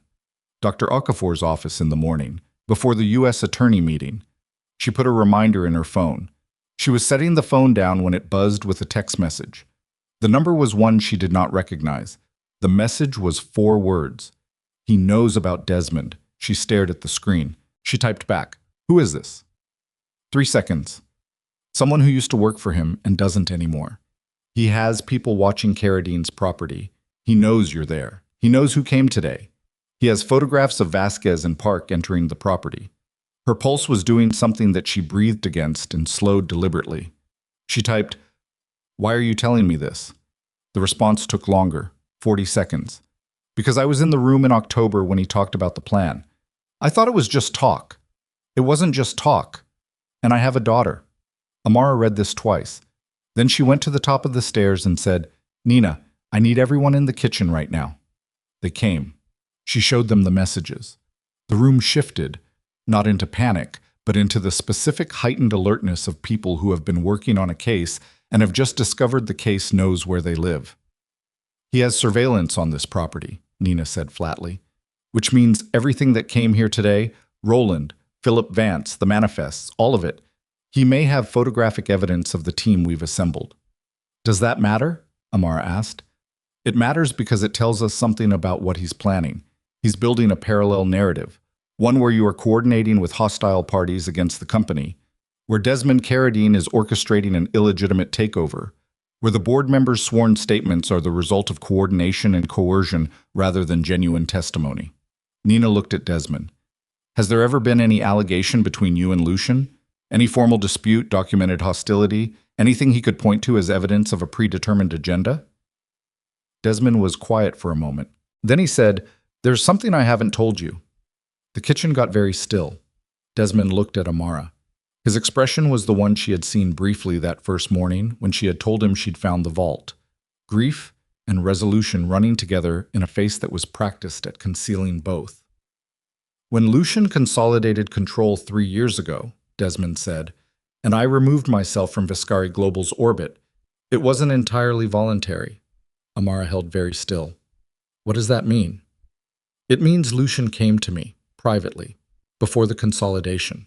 He offered me a position, a very senior position with significant financial compensation, in exchange for my formal written endorsement of the restructuring he was planning. The restructuring that would, among other things, have diluted the trust protections." He paused. "I refused." He told me that if I refused, my involvement in a 2009 business arrangement between Everett and a real estate developer in New Jersey would become public. What 2009 arrangement? One that was legal, Desmond said, with a specificity that told her the legality had required some navigation. Technically legal, procedurally clean, but the kind of thing that photographs badly and gets used in civil suits to establish patterns of behavior. He looked at his hands. I refused anyway. Lucian released the information to a business journal. The story ran. The arrangement was characterized as a conflict of interest between Everett and the developer. Everett was dying by that point. He never saw the story. Amara looked at him. You've known about this for 3 years, she said. Yes. And you didn't tell me. Everett asked me not to. He didn't want you. Desmond stopped. He made a small movement with his hand that was not quite a gesture and not quite nothing. He didn't want you to know what Lucian was capable of until you needed to know. He believed, and I agreed with him, that knowing too early would have put you in an impossible position inside your own marriage. Desmond. Amara's voice came out very flat. Not angry. Flat, which was worse in its way. I was inside an impossible position inside my own marriage. I just didn't have the information to understand it. I know. He met her eyes. I'm sorry.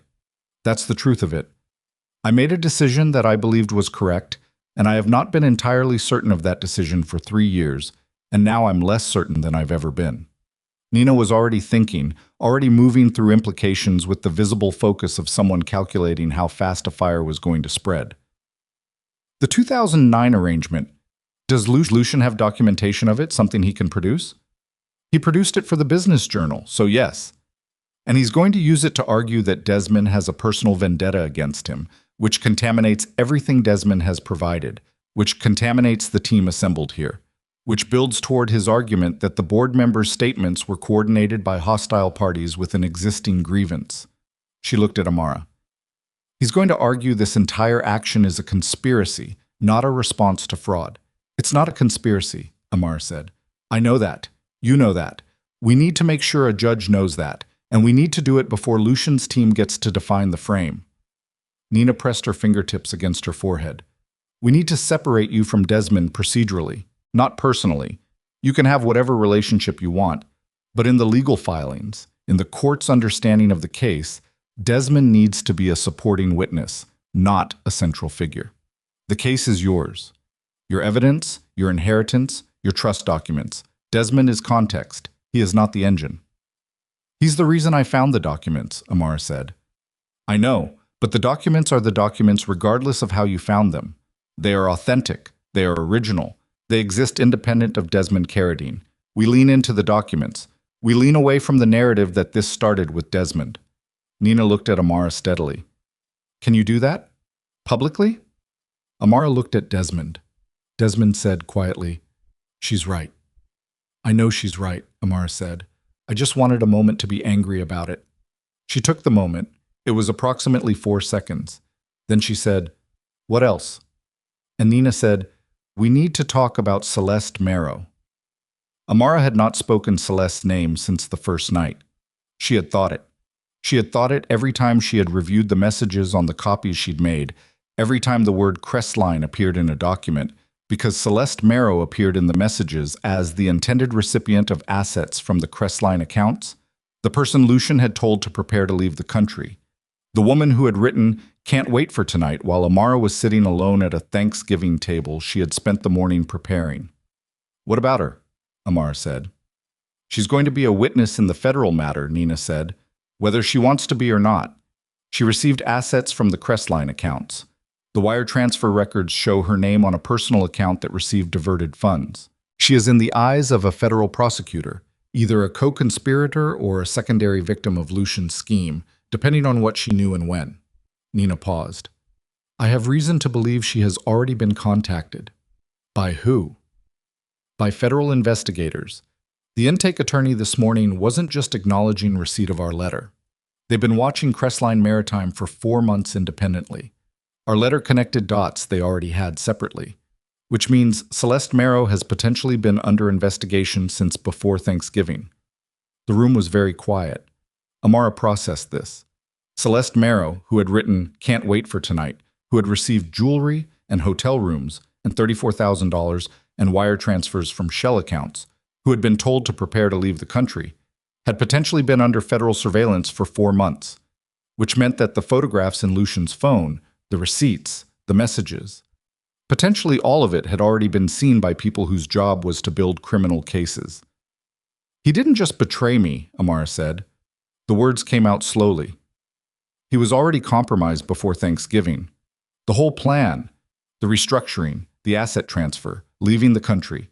It wasn't just about removing me. He was building an exit because he knew the Crestline situation was going to surface eventually."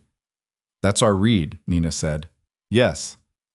And I was exit strategy." She said it without inflection, and she registered somewhere in the distance behind her ribs the specific terrible geometry of this. She had not been betrayed by a man who had stopped loving her and found someone else. She had been betrayed by a man who had been frightened, who had been building toward a crisis for months before she knew the crisis existed, who had looked at his pregnant wife and seen not a person, but a resource to be positioned before he ran. She had been leverage in a plan that had nothing to do with her. Her son pressed against her ribs. She pressed back. "Tomorrow morning," she said. 7 a.m., the U.S. Attorney's Office.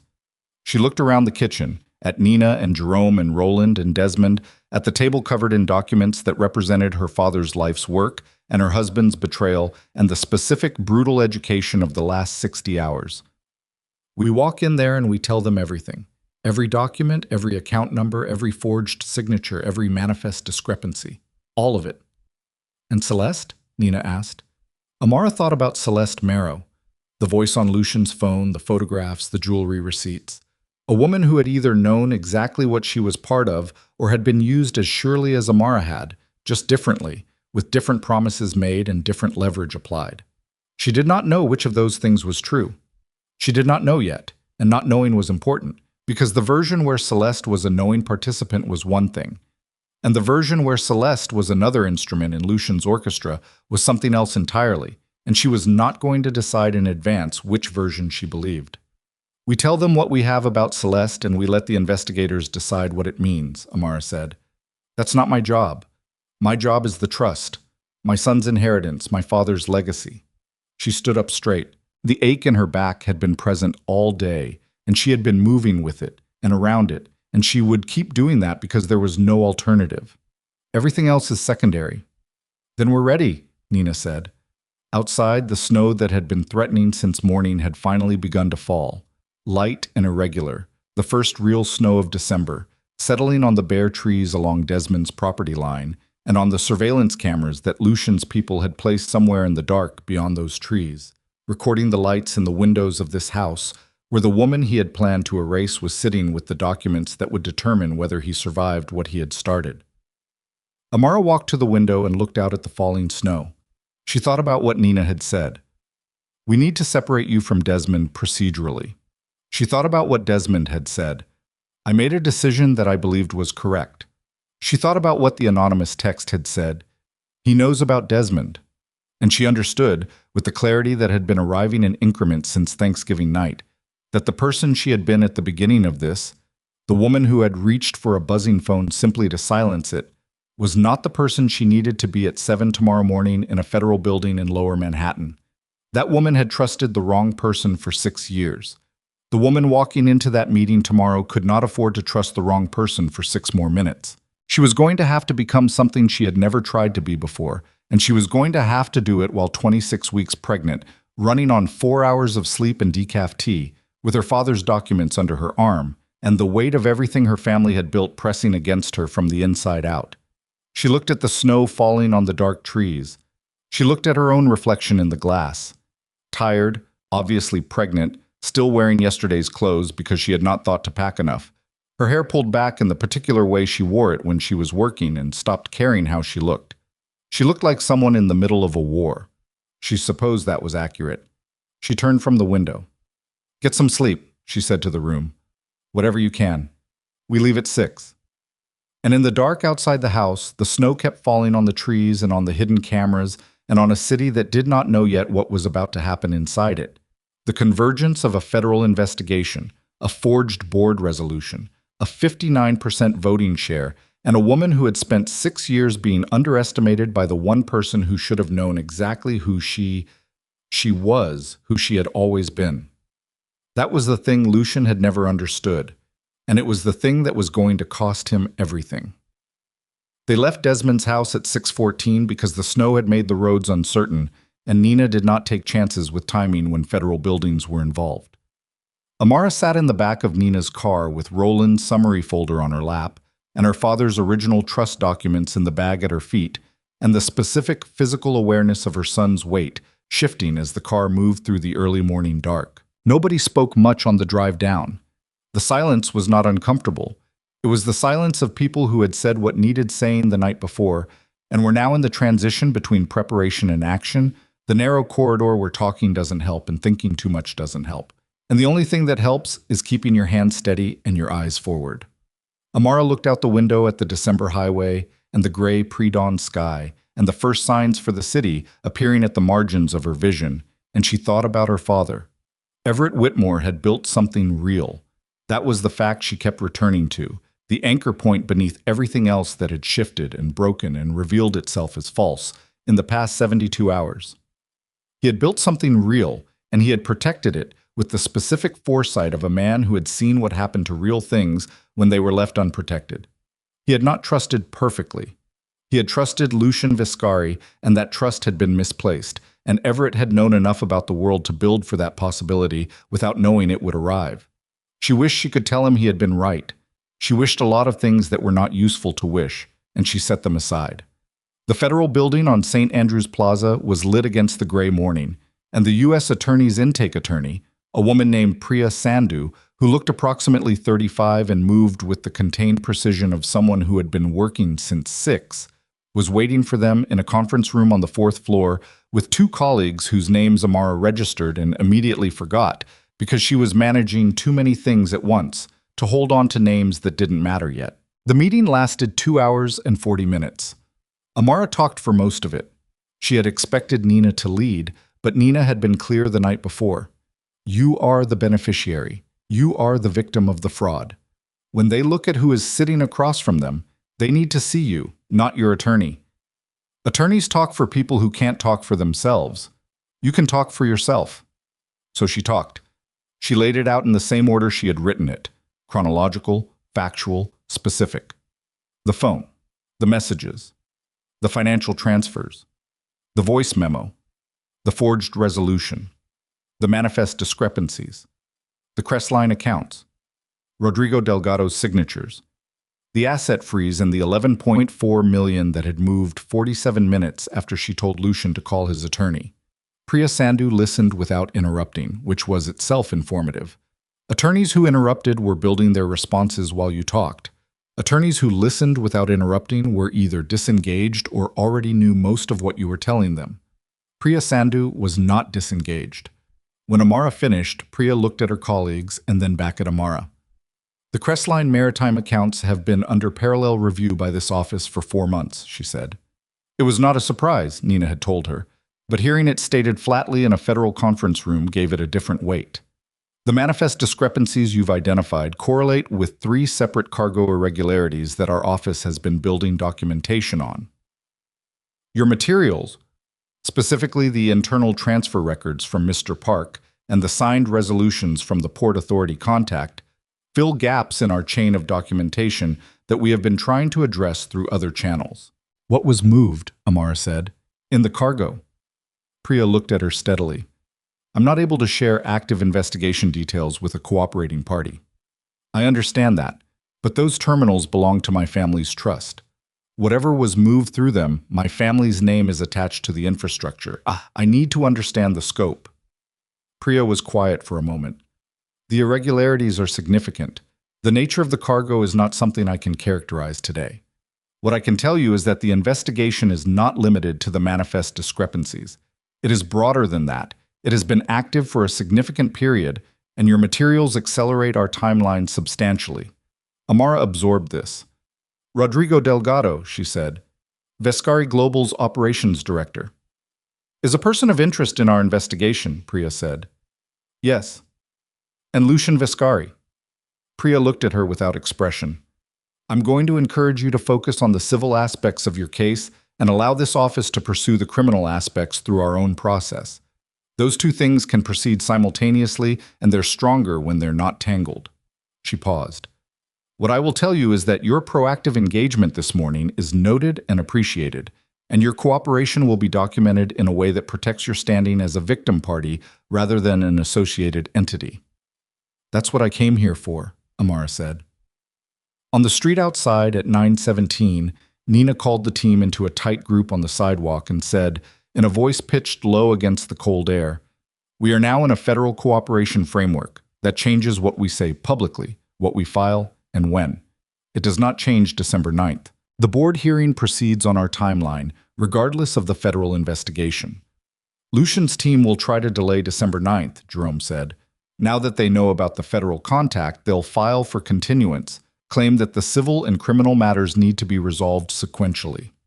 "Let them try," Nina said.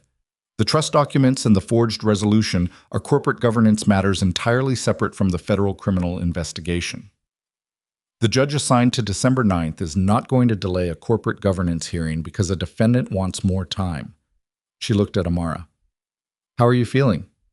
It was the first time Nina had asked this, which told Amara that Nina had assessed the question as now relevant. "I'm fine," Amara said. "Your back is fine. You've been pressing your hand against it since we got out of the car." Amara had not realized she was doing it. She moved her hand. "I'm fine. We need to prepare for December 9th. You have 6 days." "I know how many days I have. What do we need to do today?" Nina looked at her for a moment with an expression that was not quite concern and not quite respect, and was possibly both. "Today," Nina said, "we need to talk about who is walking into that boardroom with you on December 9th. The answer to that question required a conversation Amara had been circling for 3 days, and she had it that afternoon in Desmond's living room while outside the December light fell away early and the snow from the night before sat in gray ridges along the property line. "I can't be the central figure in the legal presentation," Desmond said. He said it before she said it, which was either because he had reached the same conclusion or because he had been listening when Nina said it the night before. Probably both. "I know that. The 2009 arrangement, Lucian is going to put it on the table the moment he sees me walk in." "You're still a witness," Amara said. "Your testimony about the original trust drafting, your conversations with my father, that goes in the record." "But you lead." "I lead." She looked at him. "You told me something on the first night that I've been thinking about since. You said my father told you, if Amara needs the information, she'll find her way to it. He was right. I found my way to it. I don't need you in front. I need you behind me." She paused. "Is that something you can do?" Desmond was quiet for a moment. Then he said, "Your father used to say that the hardest thing he ever learned was the difference between helping someone and doing it for them." He looked at the fireplace. "I think I've been confusing those two things for the past 3 days." "You've been exactly what I needed," Amara said. "You've given me the room, the team, the contacts. You got me here. But December 9th, that's mine." He nodded once. That was all. The next 6 days were the most compressed of Amara's life, and she had given birth to none of it because her son was still 4 weeks from arriving, and the compression was purely the product of moving at the speed that the situation required, while her body moved at the speed that 27 weeks of pregnancy permitted, which was sometimes the same speed and sometimes not. Nina filed the corporate governance motion on December 4th. Lucian's team filed for continuance on December 5th. The continuance was denied on December 6th by a judge who read the forged resolution documentation and the 3 sworn statements and made the specific expression that judges make when they have seen the shape of something and do not appreciate having their time managed.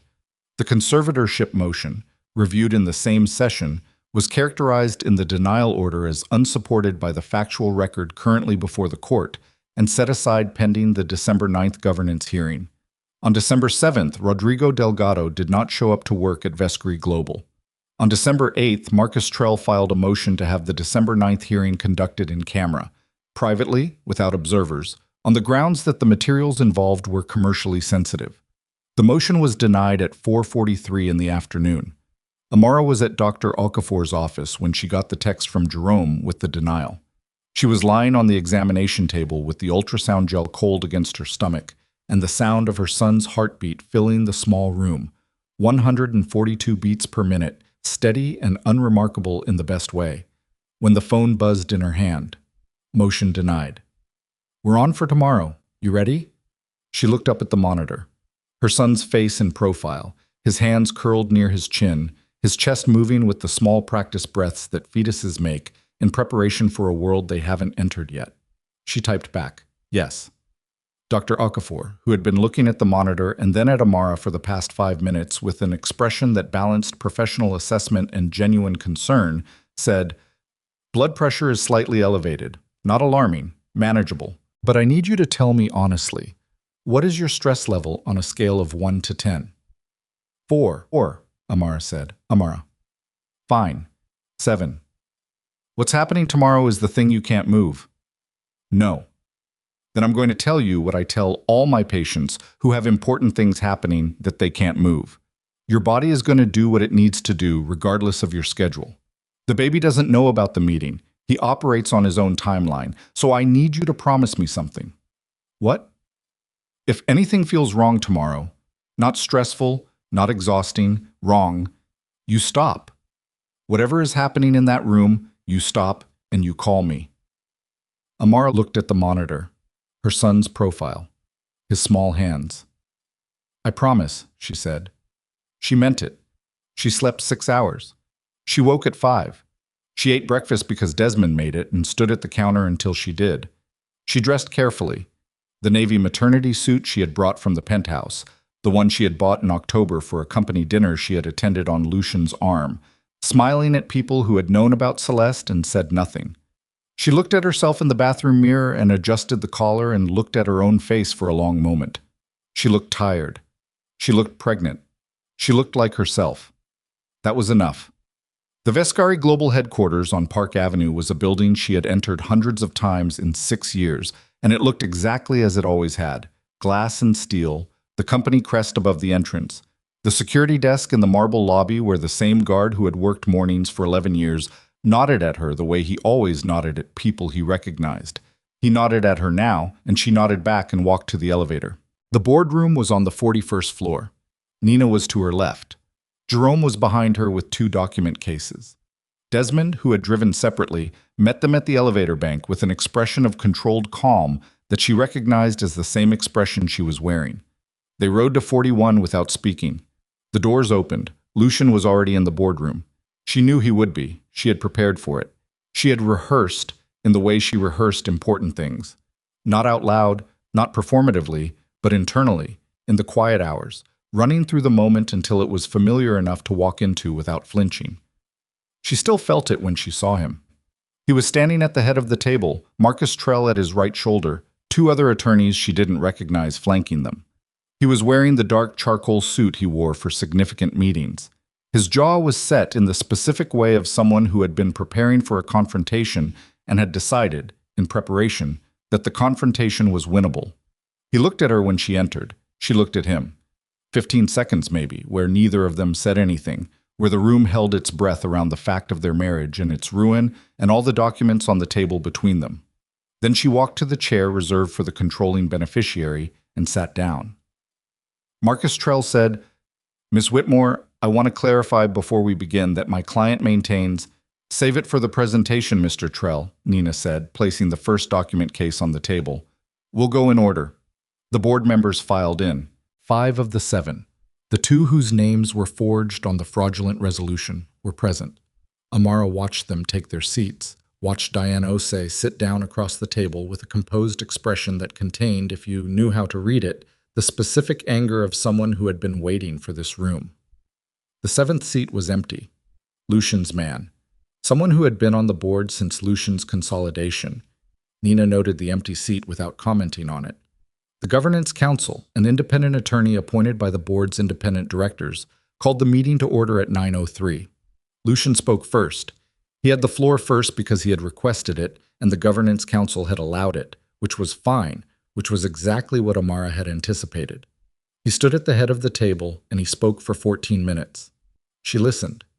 She listened the way she had listened to him for 6 years, carefully, noting the specific words, the ones chosen deliberately, and the ones that revealed more than intended. He was good. She had always known he was good at this. The controlled assurance, the strategic framing, the ability to make a room feel like the decision had already been made and everyone was simply catching up. He talked about his 16 years building the company, about the operational complexity of what Vescari Global had become, about his deep commitment to the Whitmore legacy and his concerns about the stability of the governance structure going forward. He did not mention Celeste. He did not mention Crestline Maritime. He characterized the trust document dispute as a good-faith disagreement about the interpretation of complex legal language drafted decades ago by attorneys who were no longer available to clarify intent. He looked at Amara twice while he spoke. The first time was a look she recognized, the version of Lucian that had convinced her, over 6 years, that she was seen and valued, the warmth that she now understood as a performance so practiced it had become reflex. The second look was different. It was at the end of his presentation, right before he sat down, and it lasted less than a second, and it was the look of a man calculating. He sat down. Nina stood. She spoke for 6 minutes.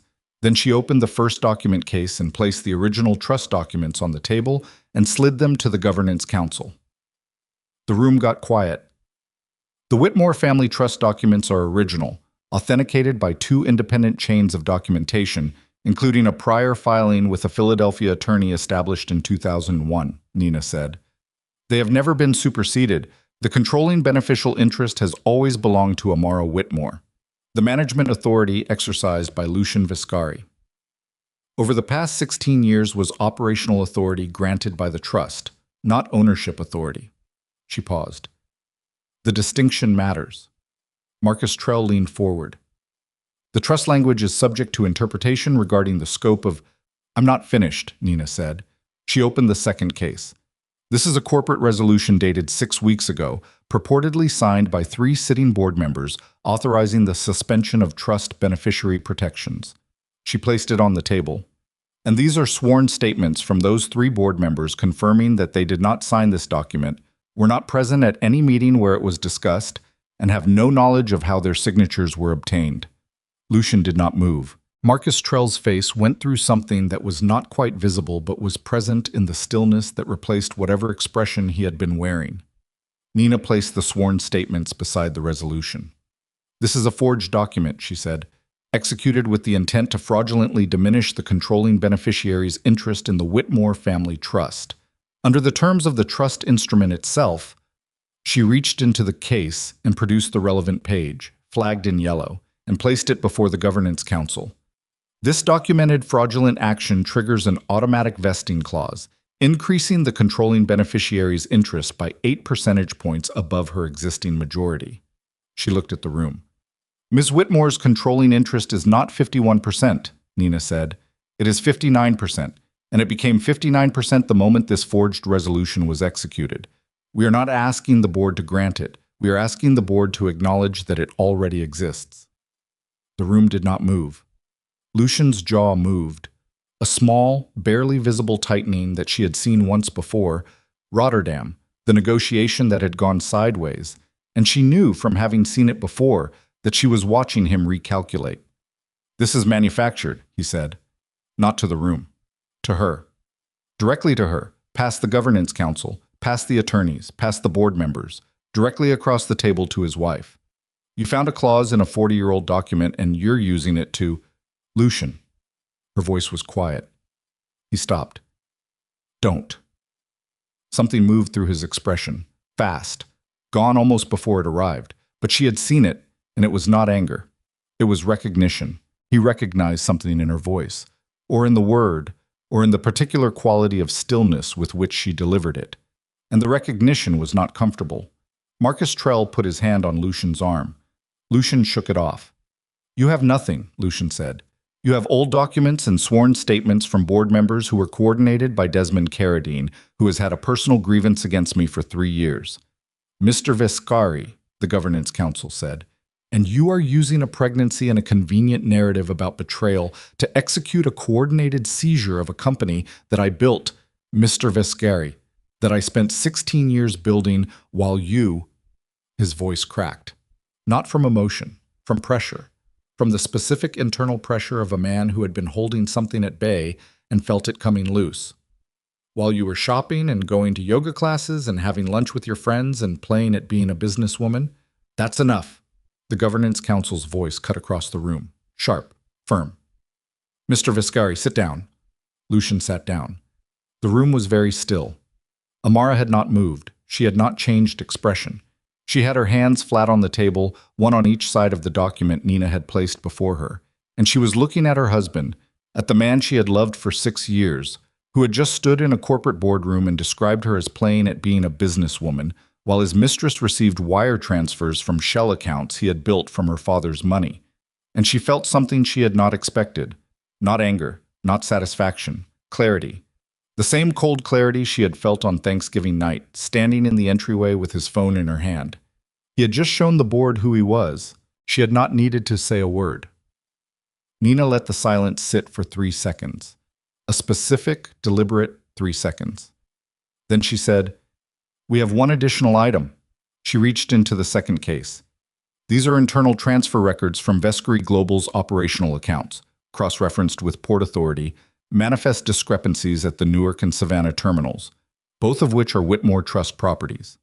The transfers connect to Crestline Maritime Holdings, a shell entity whose accounts are currently frozen under an emergency court order." She placed the documents on the table.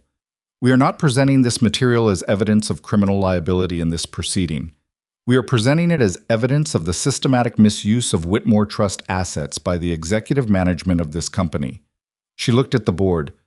"The board has a fiduciary obligation to the beneficial interests of this company," she said. "Those interests are now documented to have been actively undermined by executive management. The board's response to that documentation is a matter of record," Diane Osei said, from across the table, in a voice that was very even and very clear. "I'd like to move for an immediate suspension of executive authority pending full review of the documentation presented today." Gerald Marsh, without hesitation. Second. Marcus Trell was on his feet. "This motion is premature and procedurally—" "The motion has been made and seconded," the Governance Council said. "We will proceed to vote." Lucian stood up. He stood up fast, his chair scraping back against the floor with a sound that cut through the room, and for a moment Amara saw something she had not seen from him before. Not the controlled strategist, not the warm performance, not the recalculating machine. Something rawer. Something that did not know what to do with the specific experience of losing. "You cannot do this," he said. To the board, to the room. His voice was low, and it was shaking, and it was not the shake of someone who was going to cry. It was the shake of something structural giving way. "I built this. Everything in this building, the revenue, the contracts, the network. I built it. Whatever her father's documents say, whatever legal language exists in some trust that was drafted before this company was half of what it is today. The operational reality of Vescari Global is mine. I made it what it is." The board was quiet. Amara spoke for the first time since she had sat down. "My father gave you the foundation," she said, "and you managed what was built on it. You managed it well for a long time." She looked at him directly. "But you confused managing it with owning it. And when you started to lose track of that line, you crossed every other line there was." She paused. "This isn't me taking something from you. This is the structure doing exactly what it was built to do." Lucian looked at her. She held his gaze. Then he looked away first. The board voted. 5-1. The 6th board member, Lucian's man, voted against. The 7th seat remained empty. The motion carried. Lucian Viscari was suspended from executive authority, effective immediately, pending full governance review and independent audit.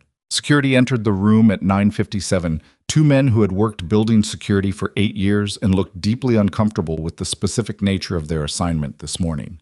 They stood near the door. They did not approach Lucian. They simply stood there, which was enough. Lucian looked at them, then at Amara, then at the documents on the table. Then Marcus Trell took his arm, and this time Lucian did not shake him off. At the door, Lucian stopped. He turned. "This isn't finished," he said. Amara met his eyes across the length of the boardroom. "No," she said. "It isn't, but you're not the one who gets to finish it." He left. The door closed. The room exhaled. Not dramatically. Not tears or applause. Nothing like that. Just the collective breath of 7 people in a corporate boardroom who had been holding something tightly for the past hour and could now, fractionally, release it. Diane Osei, from across the table, looked at Amara.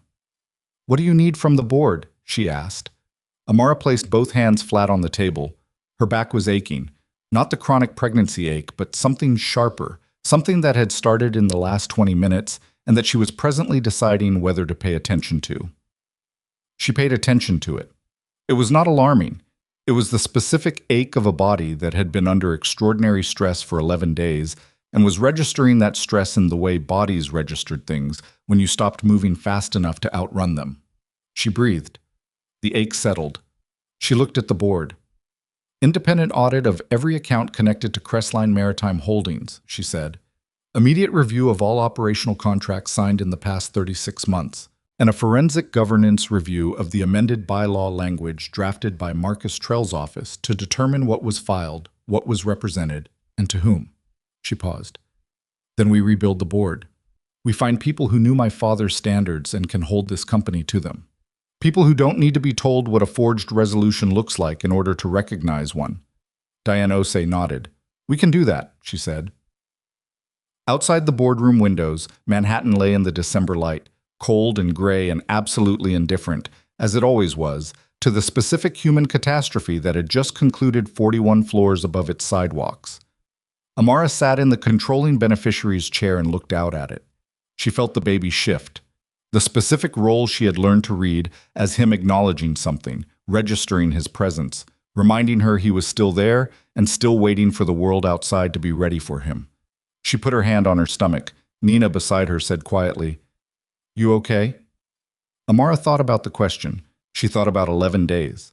About the phone and the Thanksgiving dinner and Desmond's gate opening in the dark, and her father's letter and the federal building and the forged resolution and Lucian's voice in this room, cracking, saying, "I built this," as though the building of something entitled you to the people who had handed you the ground it stood on. She thought about her son. "Yes," she said. And then something happened that was not on any timeline, that had not been scheduled, that belonged entirely to the category of things that bodies decide without consultation. The sharp ache in her back moved. It moved forward, and Amara Whitmore sat in the controlling beneficiary's chair of the company her father built, 59% of it legally and irrevocably hers, and understood with absolute certainty that her son had chosen this exact moment, this specific room, this specific morning, this morning that would appear in every document and every record as the morning his mother reclaimed what was his, to announce that he was coming. That was the only thought that cleared the boardroom in under 4 minutes. Nina's hand under Amara's arm, Jerome already on the phone with Dr. Okafor's emergency line. Diane Osei standing at the door directing the security guards to clear the hallway with a calm authority that suggested she had handled corporate crises before, and understood that a baby arriving was simply a different category of the same thing. Amara walked. She insisted on walking. Her body was doing what it was going to do, and she was not going to be carried out of this boardroom on a stretcher because that was not how this story ended. "The car is 2 minutes," Jerome said. 2 minutes is fine," Amara said. Her voice was steady. The contractions were not yet close enough to prevent steadiness. They were close enough to be unambiguous. Nina kept her hand under Amara's arm all the way to the elevator. She did not say anything reassuring, which Amara appreciated. Nina Vasquez understood that what people in extremity needed was not comfort but forward motion, and she provided forward motion with the same focused efficiency she brought to everything else.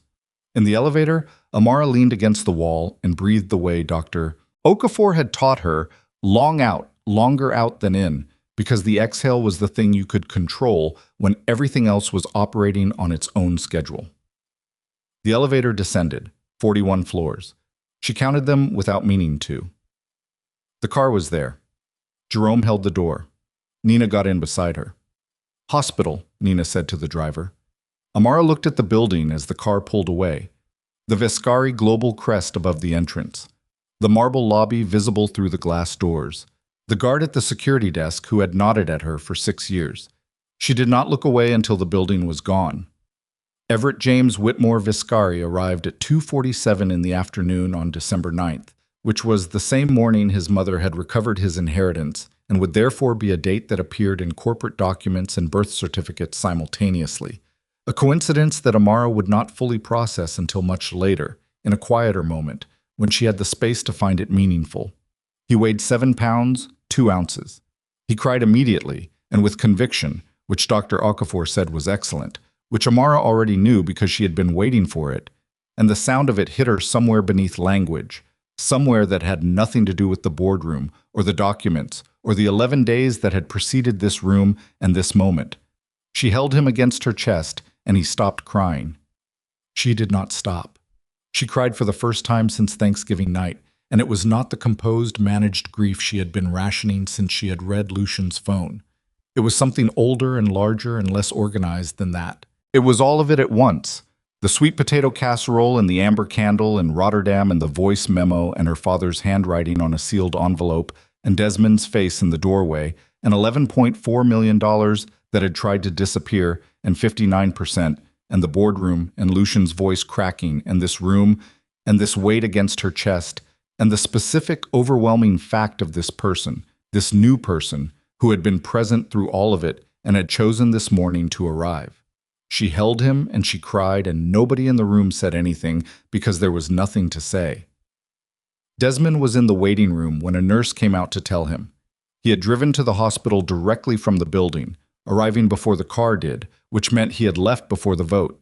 He had left, Amara understood later, because he had known the vote was going to go the right way, and because he had understood that the right place for him was here, not there. When the nurse told him, he sat down in the waiting room chair and pressed both hands over his face. He stayed that way for a long moment.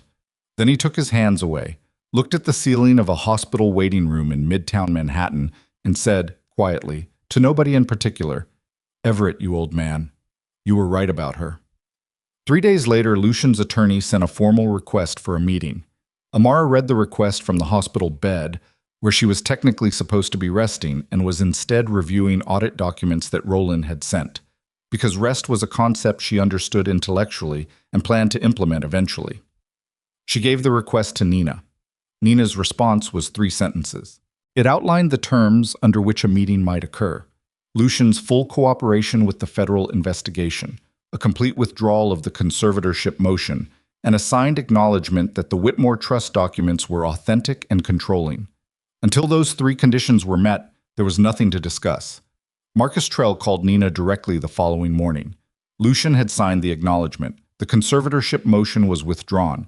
His cooperation with the federal investigation was already, in fact, underway, not voluntarily, but because Rodrigo Delgado, when reached by federal investigators in New Jersey, where he had driven immediately upon learning that the board hearing had not gone the way he expected, had demonstrated the specific quality of loyalty that exists only in people who were never truly loyal to begin with. He had provided documentation, names, and a recorded account of 3 specific cargo transits through the Newark and Savannah terminals that answered the question Amara had asked Priya Sandhu and not been answered. The cargo was counterfeit pharmaceuticals, not weapons, not the worst category of thing, but counterfeit pharmaceuticals distributed through commercial supply chains were their own category of harm. Medications that looked right and worked wrong, that reached people who needed the real thing and received something else instead. When Nina told her, Amara sat with it for a long time. Her father's terminals. The ports he had built legitimate business through for 30 years, used for that. She asked Nina to ensure that the cooperation agreement with the federal investigation included a specific provision that the Whitmore Family Trust's role as an unknowing infrastructure provider be documented clearly in any eventual charging documents. Not to protect the family name in the abstract, she was past caring about the abstract, but because it was true, and because truth in federal records mattered in ways that private acknowledgement did not. Priya Sandhu confirmed the provision in writing. 6 weeks after December 9th, Amara was back in Viscari Global Headquarters for the first of what would become weekly governance meetings. She had the baby in a carrier against her chest because she was not yet ready to leave him with anyone for the duration of a board meeting, and if the board had opinions about this, they kept them to themselves. She had renamed the series of meetings, internally, in the documentation, Whitmore Global Governance Review. It was a small change and a significant one, and she had made it without announcing it, simply by using the name consistently until it became the name that appeared in the minutes. She was not ready to rename the company. That was a decision that required a board vote, required consultation, required the kind of deliberate process that her father would have insisted upon. She put it on the list of things to address in the second quarter. The independent audit found 7 additional shell entities connected to Crestline Maritime. It found 3 years of operational account diversions totaling $42 million. It found 2 subsidiary company contracts that had been deliberately structured to benefit entities in which Lucian held personal interest without board disclosure. It found, buried in the operational records of the private security division, evidence that Lucian had used company security personnel to surveil board members in the months before the forged resolution, including Diane Osei, whose home address appeared in a surveillance log from October. When Diane Osei read this, she sent Amara a text message that contained exactly 4 words. Get him. All the way. Amara was in the process of getting him. All the way. It was slower than the boardroom had been, slower than the morning that had felt like a conclusion, but was actually the beginning of a different and longer process. Federal investigation, civil litigation, corporate unwinding of 3 years of deliberate misdirection. It moved at the speed of legal processes, which was not the speed of a woman 11 days from Thanksgiving who had decided she was done waiting. She adjusted. She had adjusted to many things. Celeste Marrow resurfaced in February, not in Manhattan, but in a deposition taken by federal investigators in a conference room in Washington that Amara was not present for but received a summary of through Nina. Celeste had known about the shell companies. She had not known about the cargo. She had believed, or had constructed a version of events in which she believed, that the Crestline transfers were standard asset management, and that Lucian's plan to leave the country was a lifestyle choice rather than an exit strategy. The federal investigators were not satisfied with this account and pursued it with the specific patience of people who had weeks in subpoenas where Celeste had only her version of events. Amara did not spend energy on Celeste.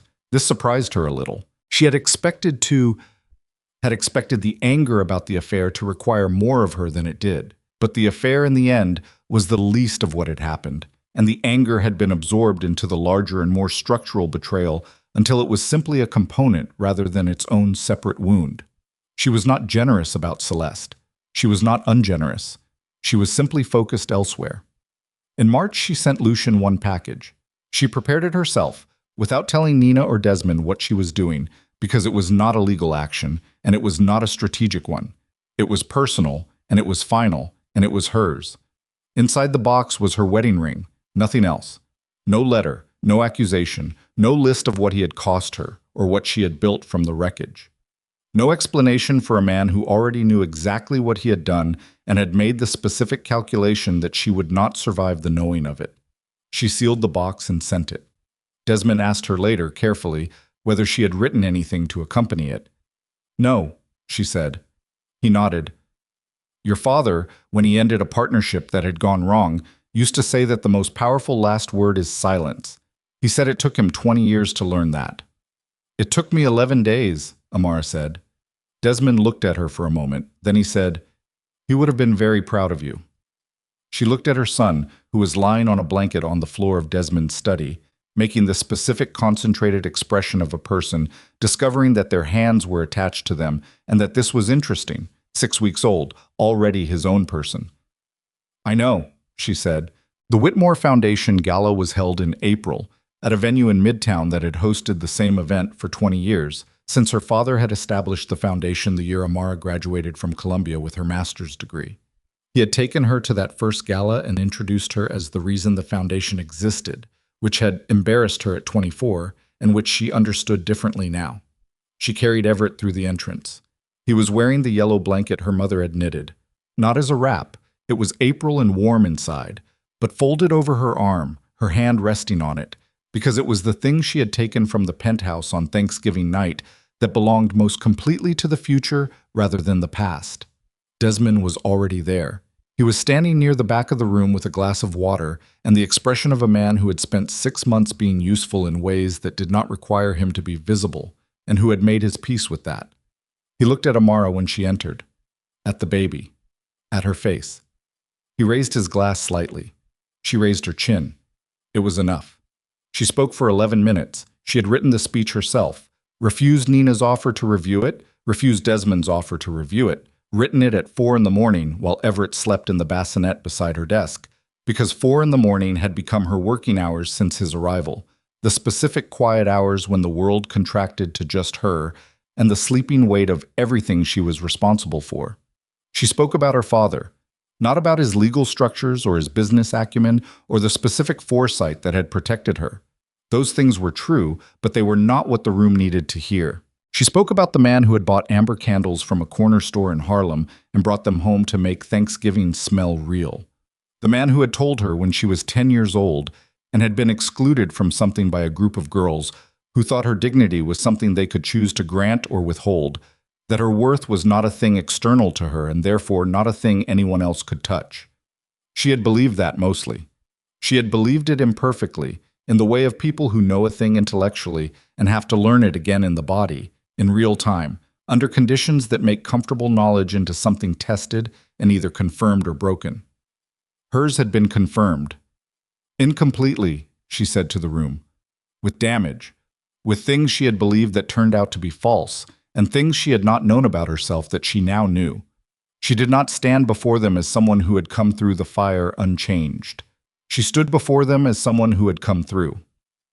After, she walked through the room with Everett against her chest, and people stopped her, company employees whose names she knew, and some she was learning, community partners, her mother who had driven in from Queens and spent most of the evening crying and trying to pretend she wasn't, board members in formal dress who shook her hand with the specific warmth of people who had witnessed something and wanted her to know they were glad they had. She reached the terrace near the end of the evening. April in Manhattan was still cold after dark, and she pulled the yellow blanket up around Everett's back and stood at the railing and looked at the skyline. The same skyline she had looked at on Thanksgiving morning from the penthouse window, believing her future was intact, and on Thanksgiving night when she had understood it wasn't. The same skyline. Different woman. She did not feel victorious. That was the thing she had not anticipated. She had expected some version of victory to feel a certain way, clean and complete, the satisfying resolution of something terrible. But what she felt was more complicated and more honest than that. She felt tired, the deep tiredness of someone who had spent 6 months at full capacity and was only now beginning to understand how much that had cost. She felt the specific grief of a marriage that had been real to her even when it had not been real, the loss of the version of her life she had believed she was living. She felt her son's weight against her chest, and his warmth, and the small rhythmic expansion of his breathing. She felt the yellow blanket under her palm. She thought about the amber candle burning down to nothing on the Thanksgiving table she had set for 2 people who had never, not really, been the same kind of present in that marriage. One person building a life and one person building an exit. She had been the one building a life. It turned out that was the right thing to have been building.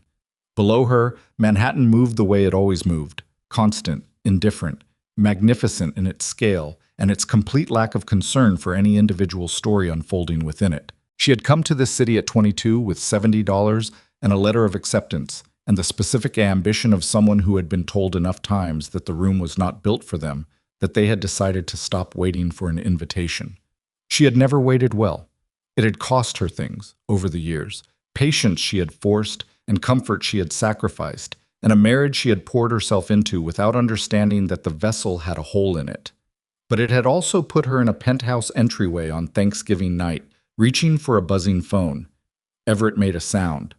Not crying, just a small sound, the kind he made when he was awake, and registering that the world was present and he was in it.